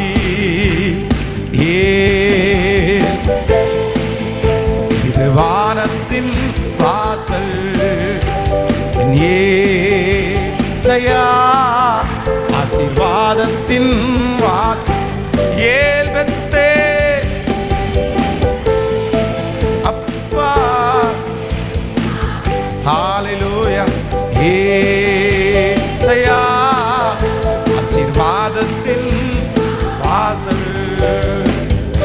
ஆமென். அவன் இலையுதராது இருக்கிற மரத்தை போல் இருப்பான். அவன் செய்வதெல்லாம் வாய்க்கும். நீர்க்கால்களின் ஓரமாய் நடப்பட்டு தன் காலத்தில் தன் கனியை தந்து இலையுதிராது இருக்கிற மரத்தை போல இருப்பான். அவன் செய்வலாம். உங்க எல்லாருடைய நம்ம எல்லாருடைய தலையின் மேலையும் ஆண்டவர் ஒரு ஆசீர்வாதத்தை வைக்கணும். என்ன ஆசீர்வாதம் அப்படின்னு சொன்னா, நிலையான ஒரு இடம், நிலையான ஒரு இடம். ஸோ இந்த ஜெபத்தில் இருக்கிற நிறைய தாய் தகப்பன் ஒருவேளை அதை உங்க கண்ணில் கூட நீங்க பார்க்காம இருக்கலாம். சின்ன வயசுலேருந்தே நான் அலைஞ்சிட்டே தான் இருக்கிறேன், என் குடும்பம் அலைஞ்சிட்டே தான் இருக்குது. இல்லை உங்களுக்கு கிடைக்க வேண்டிய நீங்கள் உட்கார வேண்டிய பிளேஸில் யாராவது உங்களை துரத்திட்டு அவங்க அந்த பிளேஸில் உட்காந்துருக்கலாம். ஈசாக்கை அவனுடைய இடத்துல இருந்து துரத்தி இன்னொருத்தர் உட்கார்ந்துருந்தாங்க. அவன் அந்த இடத்துக்குள்ளே விடவே இல்லை. ஆனால் வேதம் சொல்லுது அவன் அந்த இடத்தையே பார்த்துட்டு எல்லாம் இருக்கல. அந்த இடம் வரும், கண்டிப்பாக ஆண்டவர் ஒரு நாள் அந்த இடத்த கொண்டு வருவார். ஆனால் நான் அதையே நினச்சி நான் இருக்க மாட்டேன். நான் இன்னொரு இடத்தை எனக்காய் கர்த்தர் ஸ்தாபிப்பார். ஏசேக்கிலேருந்து அவங்க என்னை துரத்தலாம், சித்னாவிலேருந்து எனக்கு தராமல் துரத்தலாம். ஆனால் எனக்குன்னு ஒரு ரகபோத்து வந்ததுக்கு பிறகு ஏசேக்கும் திரும்ப வரும், சித்னாவையும் கர்த்தர் திரும்ப கொடுக்கறதற்கு. ஹல்லேலூயா. இந்த ஜெபத்தில் இருக்கிற யாரோ ஒருத்தர் இடத்துல ஆண்டவர் பேசலாம். உங்கள் முழு பலமும் உங்களுடைய முழு சிந்தையும் அதை நான் எப்படி விட்டு தர முடியும்? அதை எப்படி நான் விட்டு கொடுப்பேன்? அதுக்காக ஃபைட் பண்ணி, அதுக்காக சண்டை போட்டு, அதுக்காக கோர்ட்டு வாசலுக்கெல்லாம் போய் பல நாட்களாய் முயற்சி எடுத்து அதை அப்படியே ஓரத்தில் இருக்கட்டும், அது கண்டிப்பாக வரும். ஆனால் நீங்கள் என்ன பண்ணுங்கன்னா, அதை விட பல மடங்கு கர்த்தர் உங்களுக்கு தரப்போகிறார், உங்கள் உழைப்பில் தரப்போகிறார், உங்கள் கையின் பிரயாசத்தில் கர்த்தர் தரப்போகிறார். ஆண்டவருடைய பிள்ளைகள் சில காரியங்கள் தகப்பனுடையது தாயுடையது நம்மிடத்தில் வரலைன்னா நம்ம ஃபைட் பண்ணிடவே கூடாது. இந்த இடத்துல நீங்கள் ரொம்ப கவனமாய் நீங்கள் கவனிக்க வேண்டும். ஆண்டவருடைய பிள்ளைகள் ஈசாக்கினுடைய தகப்பனாருடையது, ஈசாக்கினுடைய குடும்பத்துக்குரியது. தகப்பனாருடையது அடுத்தவருக்கு சொந்தம் இல்லை. யாருக்கு தான் சொந்தம்? அவனுக்கு தான் சொந்தம். ஆனால் அந்த ஈசாக்கு வந்து இவ்வளோ பெரிய இடத்த, இவ்வளோ பெரிய நீர் ஊற்ற நான் எப்படி விட்டுட்டு வர்றது? நான் விட்டுட்டு வரமாட்டேன், இது எனக்கு வேணும், நான் ஃபைட் பண்ணுவேன், நான் சண்டை போடுவேன் அப்படின்னு நினச்சி தன்னுடைய வாழ்நாள் முழுக்க அவன் வந்து அதை வந்து தொடராமல், வேதம் சொல்லுது ரகபோத் என்கிற இடத்துக்கு வந்து என்னை பெருக பண்ணுறதுக்கு உங்களால் முடியும். எங்கள் அப்பாவுடைய ஆசீர்வாதம் என்னைக்கானாலும் நீர் எனக்கு தருகிறதுக்கு வல்லவராக இருக்கிறீர். ஆனால் நான் ஒன்றும் பண்ண போகிறேன், எனக்குன்னு நீங்கள் கொடுக்குறத கொடுங்க ஆண்டவரே அப்படின்னு ரகபோத்தில் போய் உட்கார்ந்ததுக்கு பிற்பாடு ஏசேக்கையும் சித்னாவையும் அவர்களே கொண்டு வந்து அவன் கையில் ஒப்பு கொடுத்தது மாதிரி நான் நம்புகிறேன், உங்கள் கையில் ஒப்பு கொடுக்குற ஒரு நாளை கர்த்தர் உங்களுக்கு தருகிறதுக்கு வல்லவராக இருக்கிறார். பாருங்க, கடந்த சில நாட்களுக்கு முன்பாக அண்ணன் தம்பி ஆகிய ரெண்டு பேர், அண்ணன் தம்பி 2 பசங்க. இந்த 2 பசங்களும் வந்து என்ன பண்ணிட்டாங்க அப்படின்னு சொன்னால், இவங்க 2 பேரும் ஒரே காரியத்தை வந்து பேசுகிறாங்க. தம்பி வந்து எவனா 15,000 ரூபாய் சம்பாதிக்கிறான், அண்ணன் வந்து சம்பாதிக்கவே போகிறதில்ல. நான் 2 பேரையும் கூப்பிட்டேன். அவங்க அம்மா வந்து பிள்ளைகளை பற்றி அவங்க கம்ப்ளைண்ட் சொன்னாங்க, இந்த மாதிரி பிள்ளைங்க ரொம்ப மோசமாக இருக்காங்க, என்ன பண்ணுறாங்க என்ன செய்கிறாங்கன்னு தெரில, நீங்கள் கொஞ்சம் பேச முடியுமான்னு கேட்டாங்க. நான் பேசுகிறேன் அப்படின்னு சொல்லி 2 பேரையும் கூப்பிட்டேன். ஏன்ப்பா என்ன பண்ணிட்டு இருக்கீங்க, எப்படி உங்கள் ஃப்யூச்சரு? அப்பா இறந்து போயிட்டாரு. அவங்க ஒருத்தர் சொல்கிறான், பாஸ்டர் நான் சம்பாரித்து என் அண்ணன்கிட்ட கொடுக்குறேன், என் அண்ணன் தாத்தாவுடைய சொத்தெல்லாம் கொஞ்சம் இருக்குது, அதை வந்து ஏமாற்றி சித்தப்பா வச்சுருக்கிறாரு, அதற்கு கேஸ் போட்டு அது என்னென்ன இருக்குது எல்லாத்தையுமே டீட்டெயில் எடுத்துகிட்டு இருக்கிறான், அது மட்டும் கையில் வந்துச்சு அப்படின்னு சொன்னால் நாங்கள் 6 மாதத்துக்குள்ளே நாங்கள் வேலைக்கே போக வேண்டாம், அந்த அளவுக்கு பெரிய சொத்து, அவ்வளோ பெரிய வாய்ப்புகள் இருக்குது அப்படின்னு சொல்கிறேன். எத்தனை வருஷமாக இந்த முயற்சி எடுக்கிறீங்கன்னு கேட்டால் 4 வருஷமாக இதைத்தான் நடக்கிறாங்க. 4 வருஷமாக தன்னுடைய தம்பிக்காரன் சம்பாதிக்கிற பணத்தை கொண்டு போய் அண்ணங்காரத்தை கொடுக்குறது. இந்த பிள்ளைகளை பார்த்தா ரொம்ப பரிதாபமாக இருந்துச்சு, எனக்கு ரொம்ப மன வருத்தமாக இருந்துச்சு. ஸோ வாலிப நாட்களில் ஊர் சுத்தாமல், வாலிப நாட்களில் ஃப்ரெண்ட்ஸ்னு போகாமல், இந்த மாதிரி கஷ்டப்பட்டு தான் எப்படியாவது முன்னாடி வரணும், தன்னுடைய சொந்த தாத்தாவுடைய சொத்தை விட்டுறக்கூடாதுன்னு அவங்க மனசில் இருக்கிறத நினச்சி எனக்கு சந்தோஷமாயிடுச்சு. ஆனால் நான் அவனிடத்துல சொன்னேன், இல்லைப்பா ஆண்டவர் கண்டிப்பாக உங்களுக்கு மீட்டு தருவார், சில காரியத்தை நம்மளால் உடைக்க முடியாது, நம்ம ஜெபந்தான் பண்ண முடியும், அதற்கான ஆட்களை ஆண்டவரே ஏற்பாடு பண்ணுவார் உங்களுக்கு. ஆனால் நீங்கள் போகிற ப்ராசஸ் வந்து கண்டிப்பாக சரியானது இல்லை. உங்கள் தாத்தாவுடையது உங்களுக்கு வரும்னு நினச்சி பல லட்சம் ரூபாய் கடன் வாங்கி நீங்கள் சம்பாதிக்கிற பணத்தெல்லாம் கொண்டு போய் கொடுத்து அழிக்கிறத விட்டுட்டு நீங்கள் 2 பேரும் முன்னேறுங்க. நீங்கள் 2 பேரும் தாத்தாவுடைய சொத்தை ஏன் எதிர்பார்க்குறீங்க? உடனே அவன் இடத்துல என்ன சொன்னான்னா, பாஸ்டர் அவருடைய சொத்தை நாங்கள் வந்து 500 வருஷம் இந்த உலகத்தில் உயிரோடு இருந்தால் கூட சம்பாதிக்க முடியாது, 500 வருஷம் உலகத்தில் உயிரோடு இருந்தால் கூட சம்பாதிக்க முடியாது. எப்பா நீ ஏன்ப்பா அப்படி சொல்கிற, நீ எதுக்கு அப்படி சொல்கிற? உங்கள் தாத்தா வந்து அந்த சொத்தை எத்தனை நாளில் சம்பாதிச்சாரு, அவர் 5 வருஷத்தில் அந்த சொத்தை சம்பாதிக்க முடியும்னா ஆண்டவர் உன் கூட இருந்தால் அதே 5 வருஷத்தில் ஒன்று அதற்கு மேலே சம்பாதிக்க பண்ண முடியாதா? அப்படி இதெல்லாம் வந்து சத்துரு உங்களுக்கு கொடுக்குற பொய் கதை, கட்டுக்கதை. நீ ஒன்று பண்ணு, ஆண்டவரே என்ன ஆசீர்வதியும், என்னை ஆசீர்வதியும். ஏசா ஜெபம் பண்ண ஜெபம் அப்படிதான் ஜெபம் பண்ணான். யாபேஸ் ஜெபம் பண்ண ஜெபம், தேவரீர் எங்கள் அப்பாவுடையது எனக்கு மீட்டு கொடுக்கணும்னு சொல்லலை, தேவரீர் என்னோடு கூட இருந்து என்னை ஆசீர்வதித்து என்னை. இந்த சத்தத்தை கேட்குற யாராவது ஒருத்தர் உங்களுக்கு வர வேண்டிய ஆசீர்வாதங்களை நீங்கள் ஃபைட் பண்ணிகிட்டே இருப்பீங்கன்னா, நீங்கள் ஃபைட் பண்ணுறதுல தப்பு இல்லை. நான் உங்களுடைய உடைமைகளை விட்டு கொடுங்கள் என்று நான் சொல்லலை, அது உங்களுக்கு பிரயோஜனம் இல்லாமல் போட்டோன்னு சொல்லலை. உங்களுக்கு உரியதை கர்த்தர் உங்களுக்கு திரும்பி உங்கள் கையில் கொண்டு வர தரணும்னு நான் உங்களுக்காக ஜெபம் பண்ணுறேன். தேவனுடைய பிள்ளைகள் தன்னுடையவைகளை மீட்டு கொள்ளும் காலம் சீக்கிரமாய் வரும் என்று நான் நம்புகிறேன். ஆமேன். இஸ்ரவேல் ஜனங்களுடைய கானான் தேசத்தை எத்தனையோ பேர் கொள்ளையாடி வைத்துக் கொண்டிருக்கும் போது ஆண்டவர் அவர்கள் எல்லாரையும் துரத்தி விட்டு அந்த கானான் தேசத்தை அவர்களுக்கு கொடுத்தது போல உங்களுக்குரியதை ஆண்டவர் கண்டிப்பாய் கொண்டு வந்து தருவார். ஆனால் நீங்கள் ஒன்று நினச்சிக்கங்க, அதையே எதிர்பார்த்து அதன் பின்னாடியே போய் தேவன் உங்களுக்கு கொடுக்குற ஆசீர்வாதத்தை நீங்கள் ஒரு நாள் என்ன பண்ணக்கூடாது. சத்தமாக சொல்லுங்க. யாரோ ஒருத்தருக்கு ஆண்டவர் பேசலாம். ஒருவேளை இந்த சத்தம் உங்களுக்கு தெரிஞ்ச யாருக்காவது ஒருத்தர் இந்த சூழ்நிலை இருப்பாங்கன்னா அவங்களுக்கு இதை ஷேர் பண்ணுங்க. இந்த வார்த்தையை கேட்குறவங்க நீங்கள் ஷேர் பண்ணுங்கள். இந்த மாதிரி பாஸ்டர் பேசியிருக்கிறாரு, வேதத்தின்படி இதுதான் சரி. நிறைய பேர் அப்படி தான், நிறைய பேர். எத்தனை பேரை பார்க்குறேன் தெரியுமா? மீட்டு கொள்ளுகிறேன், அதெல்லாம் நான் எடுக்க போகிறேன், என் தாத்தாவுடையது எங்கள் அப்பாவுடையது எனக்கு வர வேண்டியது, இது எல்லாத்தையுமே வந்தாலே நான் எவ்வளோ இதுன்னு சொல்லி அதுக்கு பின்னாடியே போய் தன்னுடைய வாழ்க்கையை நஷ்டப்படுத்தின எத்தனை பேரை நான் சந்திக்கிறேன் தெரியுமா? காலம் முடிஞ்சு போச்சு.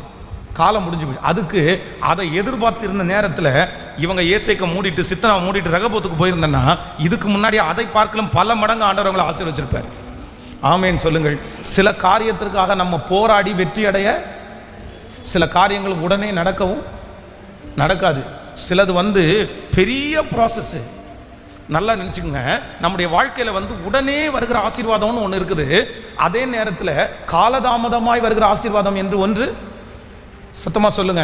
இது ஆண்டவருடைய பிள்ளைகள் ரொம்ப கவனமாக கவனிக்கணும். பாருங்க, இந்த விவசாயத்திலே பல விதமான விவசாயம் இருக்குது. சில விவசாயம், இந்த கப்பக்கிழங்கு பாருங்களேன், இந்த கப்பக்கிழங்கு போய் நட்டிங்க அப்படின்னு சொன்னால் அதுக்குன்னு ஒரு டைம் டியூரேஷன் இருக்குது. அவ்வளோதான். மோஸ்ட்லி போனால் 4 months இல்லைன்னா 6 months, அவ்வளோதான். அதை கட் பண்ணி நட்டு கப்பக்கிழங்கு நீங்கள் வித்துடலாம். ஸோ இந்த நெல் விவசாயம் அதுக்குன்னு ஒரு 9 months இருக்குன்னு வைங்களா, அதுக்குன்னு ஒரு ப்ராசஸ் இருக்குது, அவ்வளோதான். அதுக்கு மேலே இல்லை. வாழை நட அதுக்குன்னு ஒரு டைம் டியூரேஷன் இருக்குது, அவ்வளோதான். இந்த மந்த்துக்குள்ளே. அதே நேரத்தில் இப்போ ஹைபிரிட் தென்னை எல்லாம் வந்துச்சு. ஒரு தென்னை மரத்தை கொண்டு போய் நம்முடைய நாட்டு தென்னை ஒரு தென்னை மரத்தை நட்டுச்சுன்னா அந்த தென்னையை நட்ட 10 நாளில் போய் தேங்காய் இருக்கான்னு பார்க்க போக சொல்லுங்க. ஏண்டா உன்னை நட்டு 1.5 வருஷம் ஆகுது, இது வரைக்கும் நீ இத்தனை வளர்ந்துருக்குற, நீ என்ன அப்படின்னு நம்ம போய் நிற்க. வாழை மரம் 10 மாதத்தில் வாழை மரம் நம்ம தோளுக்கு மேலே அவ்வளோதான் 8 அடி உயரத்தில் 10 அடி உயரத்தில் வளர்ந்துடும். ஆனால் தென்னை மரம் பார்த்தீங்க அப்படின்னு சொன்னால் 1.5 வருஷத்தில் 1 அடி 1.5 அடி தான் வளர்ந்துருக்கும். அதுக்காக தென்னை மரத்தை போய் மிதிக்கவும் முடியாது, அடிக்கவும் முடியாது, பிடுங்கி தள்ளவும் முடியாது. தென்னை மரத்துக்குன்னு சொல்லுங்கள். எல்லாருமே பக்கத்தில் கையை கொடுத்து சொல்லுங்கள். சிலதுக்கு சில பிரச்சனையை இப்போ சரி பண்ணுவதற்கு, சில போராட்டங்கள் சரியாவதற்கு டைம் எடுக்கும். சிலது உடனே கிடைக்கும், சிலது டைம் எடுக்கும்.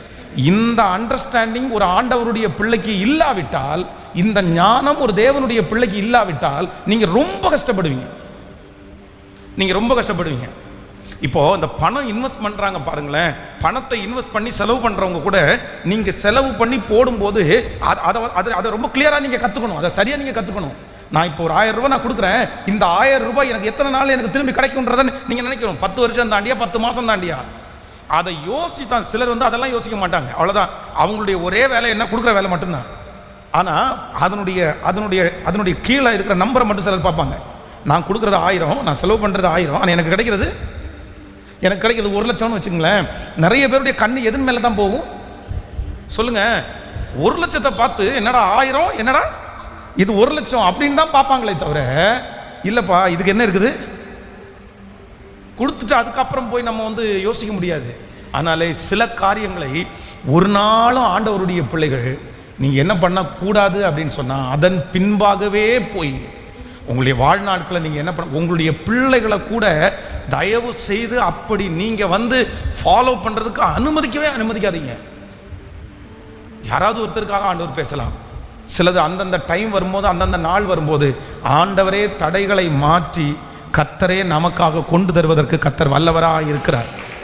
ஆமேன் சொல்லுங்கள். அது வரும், கண்டிப்பாக வரும். அதற்காக ஜெபம் பண்ணுவோம், அதை பாதுகாத்து கொள்ளுவோம். ஜெபத்தில் அதில் பாதுகாத்து வச்சுக்குவோம். ஆண்டவரே நீங்கள் கொடுக்குற வரைக்கும். ஆனால் எனக்கு நீங்கள் ஆசீர்வதிக்கப்படுகிறது என்ன அப்படின்னு சொன்னால், தேவன் ஒருவரே என்னை ஆசீர்வாதமாய் நடத்துகிறவர். தேவன் ஒருவரே என்னை ஆசீர்வாதமாய் நடத்துகிறவர். கர்த்தர் ஒருவரே. ஸோ இன்றைக்கு இந்த உபவாச ஜபத்தில் ஆண்டவர் நம்மை ஜெபிக்க செய்த முதல் ஜபக்குறிப்பு என்னென்னா, அவனவன் தன் தன் திராட்சை செடியின் நிழலிலும் தன் தன் அத்தி மரத்தின் நிழலிலும் பயப்படுத்துவார் இல்லாமல் அவன் சுகமாய் தங்கி இருப்பான். அவனவன் தன் தன் திராட்சை செடியின் நிழலிலும் அத்தி மரத்தின் நிழலிலும் பயப்படுத்துவார் இல்லாமல். நான் நம்புகிறேன் உங்கள் சத்தத்தை கேட்குற நிறைய பேரை ஆண்டவர் இந்த மாதம் முடிகிறதுக்குள்ளே நிலைப்படுத்த போகிறாரு. ஆண்டவர் நிறைய குடும்பங்களை கத்த நிலைப்படுத்த போகிறாரு. நம்மை கத்த நிலையான ஒரு இடத்துல கத்த உறுதியாய் வைக்க போகிறார். இது கண்டிப்பாக நடக்கும். அங்கே பயப்படுத்துவார் இருக்க மாட்டாங்க. அங்கே உங்களை டென்ஷன் ஆக்குவார் யாருமே இருக்க மாட்டாங்க. கர்த்தர் ஒரு சமாதானமான ஒரு இடத்துல கர்த்தர் உங்களை சுகமாய் குடியிருக்க பண்ண போகிறார். அங்கே ஆண்டவருக்கு நீங்கள் நன்றி சொல்லுவீர்கள். அங்கே கர்த்தரை நீங்கள் ஆராதிப்பீர்கள். அங்கே நீங்கள் ஒரு டென்ஷன் கூட இல்லாமல் கர்த்தர் உங்களை சுற்றிலும் இருக்கிற எல்லா சத்துருக்களையும் கர்த்தர் உங்களிடத்திலிருந்து விலக்கி போட்டு அந்த சத்துருக்களை எல்லாம் கர்த்தர் முறியடித்து உங்களை அந்த இடத்துல கைகளை தட்டி கொண்டிருக்கும் போதே அது அப்படியே ஆமேன் என்று ஆமேன் என்று ஸ்தோத்திரம் ஸ்தோத்திரம் ஸ்தோத்திரம் ஸ்தோத்திரம். ஹல்லேலூயா, ஆமேன். ஃபர்ஸ்ட் நம்பர் 1, முதலாவதாக நீ எல்லாருமே இதற்காக ஜெபிக்கணும். எதுக்கு ஜெபிக்கணும்? ஆண்டவரே, எனக்கு ஒரு நிலையான ஒரு இடம், ஒரு நிலையான. உங்கள் பிள்ளைங்களுடைய தலையின் மேலே கை வச்சு ஜெபம் பண்ணும்போது கூட அப்படி தான் ஜெபம் பண்ணணும். ஆண்டவரே, நான் எனக்கு அது தூரமாக இருந்தாலும் என் பிள்ளைக்கு அது கண்டிப்பாக தூரமாக இருக்க போவது இல்லை. ஆனால் அந்த நிலையாய் நீங்கள் இருக்கிற இடம் எப்பேற்பட்ட இடம் என்கிறத நீங்கள் சூஸ் பண்ணிக்கணும். அதில் ரொம்ப ஞானமாக நீங்கள் நடந்துக்கணும். இஸ்ரவேல் ஜனங்களுடைய இரண்டாவது மிகப்பெரிய ஞானம் என்ன அப்படின்னு சொன்னால், எனக்கு ஒரு நிலையான இடம் இருக்குது. அந்த நிலையான இடத்துக்கு என்னைக்குனாலும் நான் குடும்பத்தோடு போவேன், என் பிள்ளைகளோட போவேன், நான் அந்த இடத்துல காலடி எடுத்து வைப்பேன் அப்படின்னு ஒரு தீர்மானத்தோடு இருந்த இஸ்ரவேல் ஜனங்கள் எந்த இடம்ன்றதை ஃபஸ்ட்டே ஃபிக்ஸ் பண்ணி வச்சுருந்தாங்க. பார்வோன் அவங்கள பார்த்து கேட்குறான், ஏன் இது உனக்கு நிலையாக நான் தரமாட்டேனா? வச்சுக்கோங்க, கோசே நாடு முழுக்க உங்களுடைய தானே, அதை உங்களுக்கு நிலையாக வச்சுக்கோங்களேன். அப்போது அந்த ஊரில் இருக்கிற ராஜா வந்து உங்களுக்கு நிலையான ஒரு இடத்த நான் இங்கே ஒதுக்கி தர்றேன், நீங்கள் வச்சுக்கங்கன்னு சொன்னதுக்கு அப்புறம் கூட அவங்க என்ன சொன்னாங்கன்னா, நாங்கள் இங்கே பலியிட மாட்டோம், நாங்கள் இங்கே இருக்க மாட்டோம். எங்கள் மைண்டில் ஒரு இடம் இருக்குது, எங்களுக்குன்னு நினைச்ச ஒரு இடம் இருக்குது. நன்றாய் கவனிங்கள், நீங்கள் இருக்கிற குடியிருக்கிற இடத்துக்கு தகுந்தது மாதிரி தான் நீங்களும் உங்கள் பிள்ளைகளும் வளருவீர்கள் என்கிறத நீங்கள் மறந்துடவே கூடாது. ரொம்ப நல்லா இருந்த ஒரு வாலிப தம்பி, த பெஸ்ட் பையன், அவ்வளவு கீழ்ப்படிதல். ஒரு ஸ்கூலில் படிச்சுட்டு இருந்தான். அந்த ஸ்கூலில் வந்து அவன் படிக்க முடியாது அப்படின்னு சொல்லிட்டு சில காரணத்திற்காக அவனை கொண்டு போய் இன்னொரு ஸ்கூலில் அவனை சேர்த்து விட்டாங்க. அந்த ஸ்கூலில் இருந்து அவன் 2-3 வருஷம் படித்து முடிச்சுட்டு வரும்போது அவனிடத்தில் இல்லாத பழக்கம் எதுவுமே இல்லை. எல்லா பழக்கத்தையும் அவன் பழகிட்டான். மொத்த பழக்கம் பெரிய ஆட்கள் பழகிற. அப்போது என்ன அப்படின்னு கேட்டால், அந்த ஸ்கூலில் படிக்கிற அந்த பிள்ளைங்க, அவன் கூட படிக்கிற பிள்ளைங்க, அவங்களுடைய செட்டப் வந்து அவனை வந்து ஒன்றும் இல்லாமல் போக பண்ணிருச்சு. வீடு மாற்றினவங்க எத்தனை பேர் தெரியுமா? இந்த வீடை கொண்டு போய் சில ஏரியாவில் கொண்டு போய் அந்த வீட்டை அங்கே வச்சு அந்த ஏரியாவில் இருக்கிற ஒரு சில பிள்ளைகளோட அவங்க வந்து பழகினதுக்கு பிற்பாடு அந்த பிள்ளைகளுடைய கேரக்டர் எவ்வளோ சேஞ்ச் ஆகிருக்கிறத நான் பார்த்துக்கேன் தெரியுமா? நீங்கள் குடியிருக்கிறதற்கென்று உங்கள் மனசில் நீங்கள் நினச்சிருக்கிற பிளேஸ் வந்து ரொம்ப அவசியமானது, ரொம்ப முக்கியமானது. வீடு கம்மியான வாடகைக்கு நமக்கு தந்துடுறாங்கன்றதுக்காக எல்லா இடத்துலையும் போய் குடியிருந்த சொல்லுங்கள், எல்லா இடத்துலையும் போய் குடியிருந்திருக்க முடியாது. நான் உங்களுக்காக ஜெபிக்கிறேன். ஒருவேளை சூழ்நிலையின் நிமித்தமாய், தேவைகளின் நிமித்தமாய் நீங்கள் அப்படிப்பட்ட ஒரு இடங்களிலே பிடிக்காமல் நீங்கள் போய் உட்கார்ந்துருக்கலாம். ஆனால் ஆண்டவர் உங்களை, இஸ்ரவேல் ஜனங்களை எப்படி கானானில் கொண்டு போய் குடி அமர்த்தினாரோ அப்படியே உங்களுக்கு ஒரு சமாதானமான ஒரு இடத்துல கர்த்தர் குடி அமர்த்துவார் என்று நான் உங்களை பிளஸ் பண்ணுறேன். உங்களுக்காக நான் ஜெபம் பண்ணுறேன், கண்டிப்பாக உங்களுக்காக நான் ஜெபம் பண்ணுறேன். ஆனால் ஒன்று, நீங்கள் இதில் ரொம்ப கான்சியஸாக இருக்கணும். நீங்கள் குடியிருக்கிற பிளேஸ் வந்து சரியான பகுதியாக இருக்கணும். நீங்கள் எந்த இடத்திலே எந்த ஜனங்களோடு அதிகமாய் பழக்க வழக்கம் வைத்திருக்கிறீர்கள் என்கிறதை குறித்த ஒரு நாலேஜ் உங்களுக்கு வேணும். நீங்கள் எந்த இடத்துல எந்த ஜனங்களோட பிஸ்னஸ் பண்ணுறீங்கன்னு நான் சொல்ல வரல. நீங்கள் உலக அளவிலே நீங்கள் பண்ணலாம். ஆனால் நீங்கள் பேசுகிற, நீங்கள் பழகிற, நீங்கள் குடியிருக்கிற அந்த க்ரௌடை குடித்த ஒரு நாலேஜ் உங்களுக்கு சொல்லுங்கள், சத்தமாக சொல்லுங்கள், எல்லாருமே கண்டிப்பாக இருக்கணும். சிலருக்கு சிலது தப்புன்னு தெரியும், சிலருக்கு சிலது தப்பா சொல்லுங்க, கண்டிப்பாக இருக்காது. சில வேர்டு வந்து சிலருக்கு ரொம்ப ஹார்ட் ஆகும், அந்த வேர்டு பேசக்கூடாது. ஆனால் சிலருக்கு அந்த வேர்டு ஒரு பெரிய விஷயமே சொல்லுங்களேன். அது சில விஷயமா இருக்காது. அது ரொம்ப அது சில மரியாதை தான் இருப்பாங்க. அதனால ஆண்டவரே எனக்கு ஒரு நிலையான ஒரு இடத்தை தருவீர் என்று நான் நம்புகிறேன். ஆனால் எப்படி எனக்கு தரணும் அப்படின்னு சொன்னால், அவனவன் தன் தன் திராட்சை செடியின் நிழலிலும் அத்திமரத்தின் நிழலிலும் அந்த பயப்படுத்துவார் இல்லாமல் சுகமாய் குடியிருக்கிற கர்த்தர் உங்களுக்கென்று வைத்திருக்கிற பயப்படுத்துவார் இல்லாத ஒரு இடத்துல ஆண்டவர் உங்களை குடியிருக்க பண்ணுவதற்கு கர்த்தர் வல்லவராக இருக்கிறார். ஆமாம். இப்போவே உங்கள் மனசு அப்படி ஓடட்டும். இப்போவே உங்கள் சிந்தனையில் அது உருவாகட்டும். தரிசனத்துக்கு எதுவும் தேவையில்லை. தரிசனத்துக்கு பணம் தேவையில்லை. தரிசனத்துக்கு படிப்பு தேவையில்லை. தரிசனத்துக்கு பின்னணி தேவையில்லை. தரிசனத்துக்கு விசுவாசம் மட்டும்தான் தேவை. அந்த விசுவாசத்தை காசு கொடுத்து வாங்க வேண்டிய அவசியம் இல்லை. கர்த்தரிடத்தில் கேட்கும்போது நம்முடைய விசுவாசத்தை பெருக பண்ணுகிறதற்கு கர்த்தர் வல்லவராக இருக்கிறார். ஆண்டவரே அந்த தரிசனத்தை எனக்கு தாரும். ஆண்டவரே எனக்கு தாரும். அந்த தரிசனத்தை எனக்கு தாரும். ஹல்லேலூயா. எத்தனை பேர் ஆமோதிக்கிறீர்கள்? ஜெபிக்கலாமா ஆண்டவரிடத்தில்? ஆண்டவரே என்னை எல்லா இடத்துலையும் நான் என்ன பண்ணிடக்கூடாதுன்னா கொண்டு போய் உட்கார வச்சிடக்கூடாது. சில பிள்ளைகள் தன்னுடைய குடும்பத்தை விட்டு தவறுகிற இடம் எங்கே இடம் அப்படின்னு சொன்னால் அவங்கள சுற்றி இருக்கிற கூட்டம், அவங்கள சுற்றி இருக்கிற சூழ்நிலை. இன்னொன்று, சொந்தக்காரர்கள் நடுவில் கூட நம்ம என்ன பண்ணணும்? ஆண்டவருடைய பிள்ளைகள் ரொம்ப ஜாக்கிரதையாக இருக்கணும்.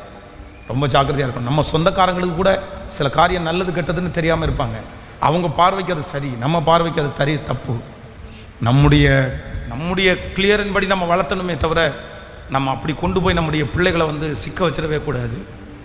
நம்ம தடுமாறிடக்கூடாது. ஆண்டவரே இஸ்ரவேல் ஜனங்களிடத்தில் பார்வோனுடைய ராஜா ரொம்ப நல்லா சொல்கிறாரு, நீங்கள் இங்கே இருங்க, உங்களுக்கு என்ன வசதி வேணும், உங்களுக்கு என்ன பண்ணித்தரணும், உங்களுக்கு எந்த மாதிரி, எங்களுக்கு ஒன்றும் வேணாயா, இல்லை நீங்கள் மட்டும் போயிட்டு வாங்க, இந்த புருஷர்கள் மட்டும் போயிட்டு வாங்களேன். இல்லையா, புருஷர்கள் மட்டும்லாம் போக மாட்டோம். எப்படி தான் போவோம்? ஃபேமிலியோடு தான் போவோம். இங்கே பலியிட வேண்டியதானே, இந்த மலையில் நான் உங்களுக்கு ஒரு இடத்த ஒதுக்கி தரேன், நீங்கள் கொடுக்குற இடம் வேண்டாம், எங்களுக்குன்னு ஒரு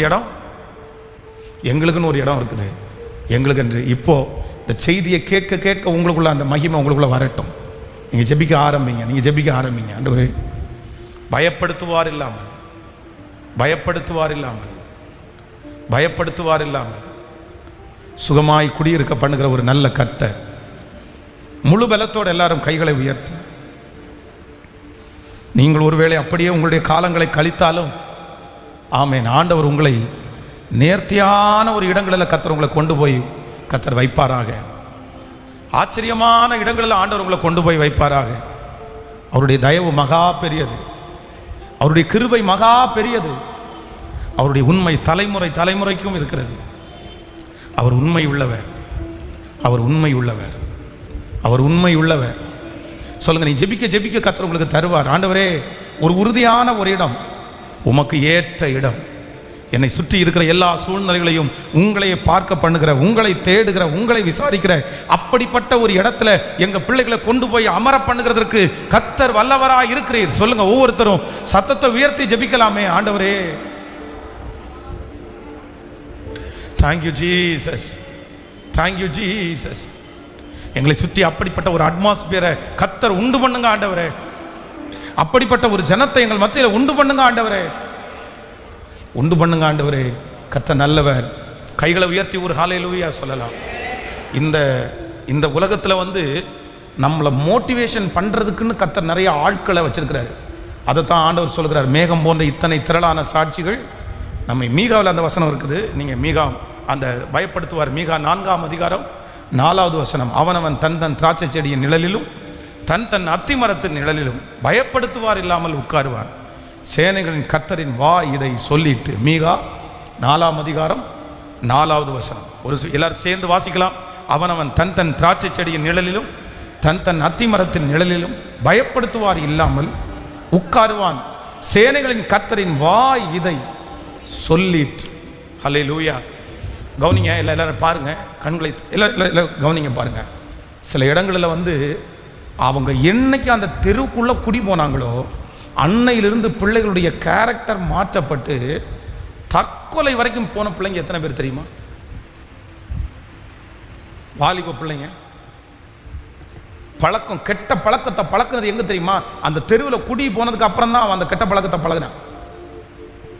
அந்த தெருவில் போனதுக்கு அப்புறம் நீ எப்படி இப்படி நீ பொதுவா வந்து நீ வாயாட மாட்டியே, நீ பொதுவா இந்த மாதிரி சண்டை எல்லாம் போட மாட்டியே, இப்ப இவ்வளவு பெரிய சண்டைக்காரியா மாறினதுக்கு என்ன காரணம் அப்படின்னு கேட்டா, குறிப்பிட்ட சில நபர்களோட சேர்ந்ததுக்கு பிற்பாடு சண்டை போடணுன்ற ஒரு ஸ்பிரிட் வந்துருச்சு, எதிர்த்து பேசணுன்ற ஒரு ஸ்பிரிட் வந்துருச்சு.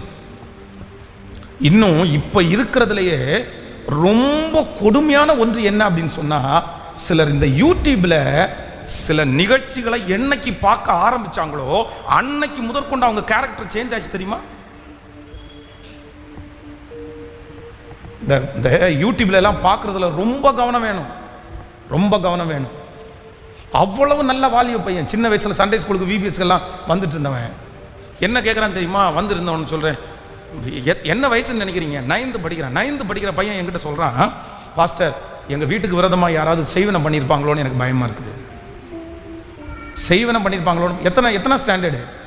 ஏப்பா 9th ஸ்டாண்டர்டில் உனக்கு செய்வனை பற்றி என்னப்பா தெரியும்? உனக்கு யாருப்பா அதை சொன்ன?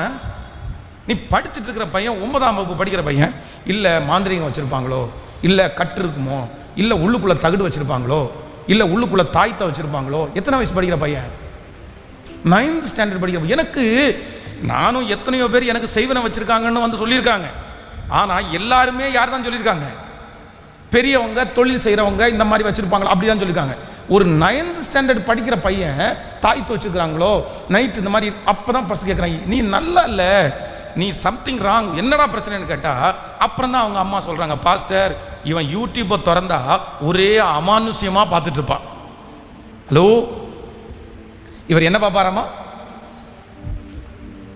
நீங்கள் நம்ம வந்து சிரிக்கிறோம், எனக்கு அவ்வளவு துக்கமாயிடுச்சு அந்த பையனை பார்க்கும்போது.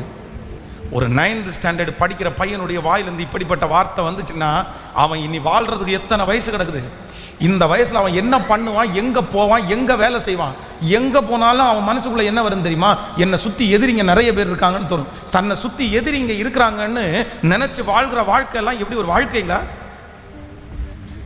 எப்பவுமே ஒண்ணு நினைச்சுங்க, என்னை சுத்தி எந்த எதிரியும் இல்லைன்னு நினைங்க, அதுதான் வெற்றியான வாழ்க்கை. கேட்கல?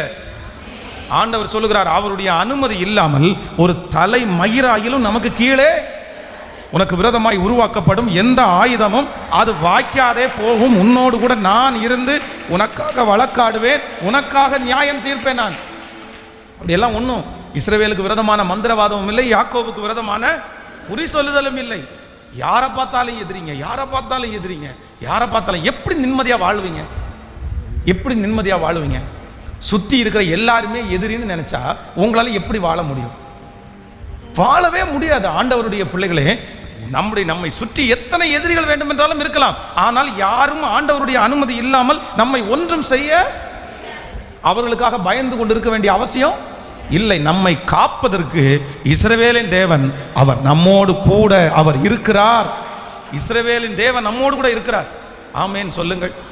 அப்போ அந்த யூடியூப்ல வந்து அந்த மாதிரி நிகழ்ச்சிகளை பார்த்தா எப்படிதான் இருப்பாங்க? ஆமா, அமானுஷத்தை பார்க்கறவனுக்கு என்னதான் வரும்? தாய்த்து தான் வரும், தகுடு தான் வரும். அவன் தகுடையே பார்த்து தாயத்தையே பார்த்துட்டு இருந்தா தூங்கும் போது என்ன வரும்? கேட்கல சத்தமா? சொல்வதெல்லாம் உண்மை பார்த்தா குடும்பத்தில் சண்டை தான் வரும். சிரிக்கிறாங்க பாருங்க நிறைய அம்மாங்க. ஆன்லைனில் எத்தனை பேர் இதை பார்த்துட்டு இருக்கிறாங்களோ தெரியலையே. இந்த சொல்வதெல்லாம் உண்மைன்னு அந்த அம்மா கண்டுபிடிச்சாங்களோ இல்லையோ, அந்த அம்மா கண்டுபிடிச்சாங்களோ இல்லையோ, தமிழ்நாடு ஒன்றும் இல்லாமல் போச்சுங்க. தமிழ் ஜனங்கள் ஒன்றும் இல்லாமல் போயிட்டாங்க. குடும்பத்தில் நடக்கிற விஷயத்தை அவேர்னஸுக்கு வெளியே கொண்டு வரேன்னு சொல்லிட்டு அவங்கள தூக்கி உட்கார வச்சு அதில் போய் இதை பண்ணி நல்லது பண்ணுறேன். இன்றைக்கி நிறைய பேர் இந்த மாதிரி நல்லது பண்ணுறேன்னு சொல்லிட்டு எவ்வளவு குடும்பங்கள் நாசமாகி கிடக்கு தெரியுமா? சண்டை போட கற்றுக்கிட்டது அதில். நாடகங்கள் வருது பாருங்க, நமக்கு இந்த பேர்களெல்லாம் ஒன்றும் தெரியாது. சித்தின்னும் அக்கானும் சித்தப்பானும் என்னென்னமோ இந்த நாடகத்தை பார்த்து எப்படித்தான் இப்படி கெட்டு போவாங்களோ தெரியல. அதில் என்னதான் இருக்குன்னே தெரியல, என்னதான் இருக்குன்னு தெரியல. ஆண்டவருடைய பிள்ளைகளை என்ன உங்களுக்கு, நம்ம ஆண்டவருடைய பிள்ளைகளாக இருக்கிறதுக்கு ஒரு நியாயம்.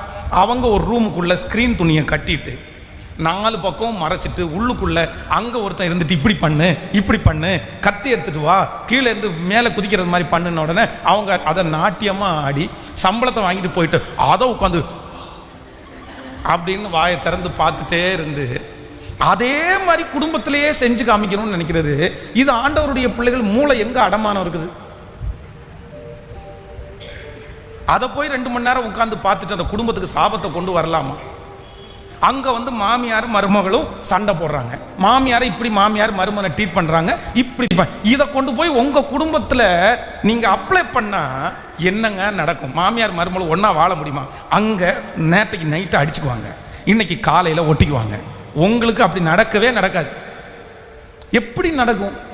அதான் 1 கொரிந்தியர் 15ஆம் அதிகாரம் 33வது வசனம் சொல்லுகிறது, மோசம் போகாதிருங்கள், மோசம் போகாதிருங்கள். ஆகாத சம்பாசனைகள் நல்லொழுக்கங்களை கெடுக்கும். சொல்லுங்க எல்லாரும், சொல்லுங்க, மோசம் போகாதிருங்கள். சத்தமா சொல்லுங்க எல்லாருமே, மோசம் போகாதிருங்கள்.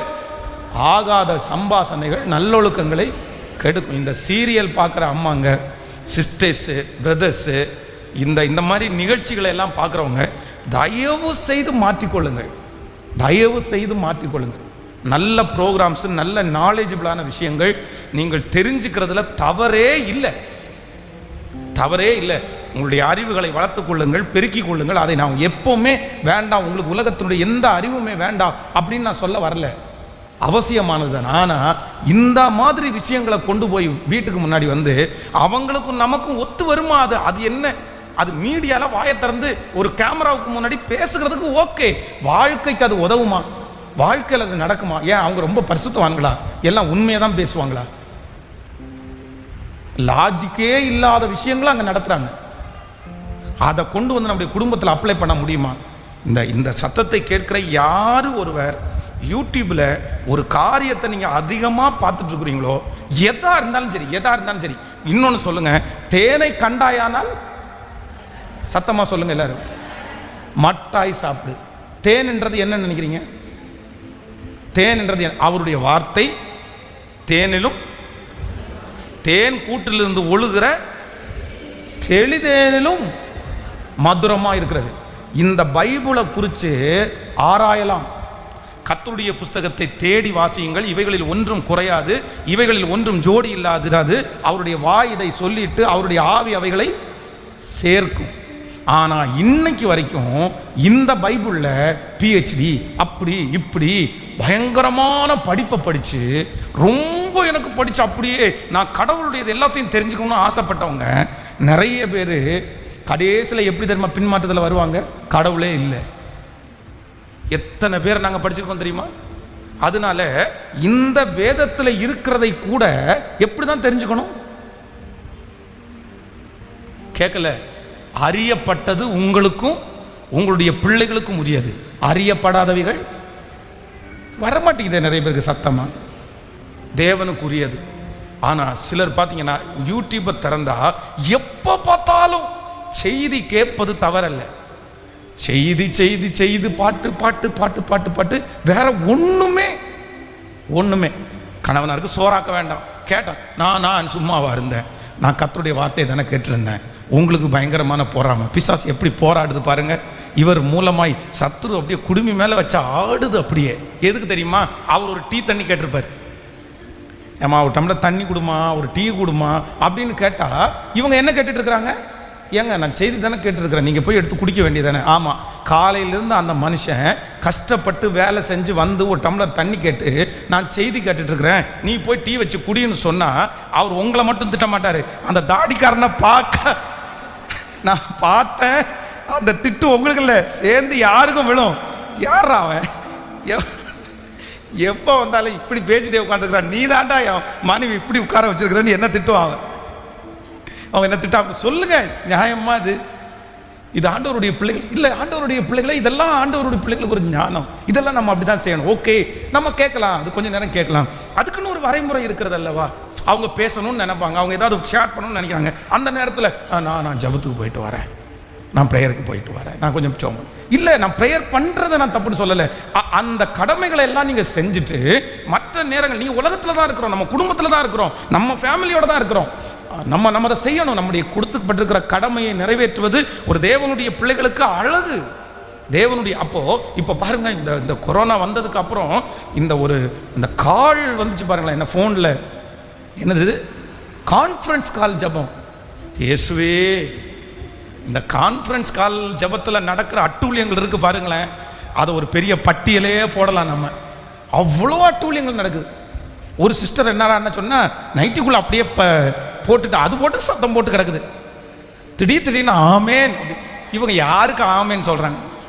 அதான் ஊரில் வந்து ஒரு பழமொழி சொல்லுவாங்க, ஜெபம் பண்ற உட்கார்ற அம்மா ஜெபம் பண்ணிட்டு இருக்கும்போதே திடீர்னு கோழி உள்ள வருமா, சிப்பா இது அம்மா பிசாசு துரத்துதா கோழி துரத்துதா, அதுக்கப்புறம் ஒரே சோத்திரம் சோத்திரம் சோத்திரம் சோத்திரம் சோத்திரம் சோத்திரம், அதுக்கு அந்த கதவை அடைச்சி விட்டு உட்கார்ந்த கூட ஜெபம் பண்ண. அதனால தான் ஆண்டவர் சொல்லிக்கார் போல, நீ அறை வீட்டுக்குள்ளே பிரவேசித்து, ஆமா அந்தரங்கத்தில் இருக்கிற பத்திரம் பிரேயருக்கு அப்படின்னு நம்ம ஜபத்தோடையே நம்ம மனசு இருக்கலாம். ஆண்டவர், நானோ உறங்கினேன், ஆனா என்னுடைய இருதயமோ தேவனோடு சஞ்சரித்து கொண்டிருந்தது. நீ அப்படியே பேசிட்டே இருக்கலாம், அவருடைய நினைவாகவே இருக்கலாம். கர்த்தரை நான் எப்பொழுதும் எனக்கு முன்பாக வைத்திருக்கிறேன், அவர் என் வலது பட்சத்தில் இருக்கிறபடினால் நான் அசைக்கப்படுவது இல்லை. எப்பவுமே நம்முடைய இருதயத்தினுடைய ஒரு ஹார்ட்டினுடைய ஓரத்தில் இயேசு ஆண்டவரே நல்லவர் அப்படின்ற பிரசன்ஸோட உங்களுடைய நாட்களை கழிப்பது தவறல்ல. ஆனா ஒண்ணு என்ன பண்ணாதீங்கன்னா, இந்த ஒரு ஸ்பிரிச்சுவல் என்கிற ஒன்றை காரணம் காண்பித்து உங்க குடும்ப வாழ்க்கையை கெடுத்துறாதீங்க, அழிச்சிடாதீங்க.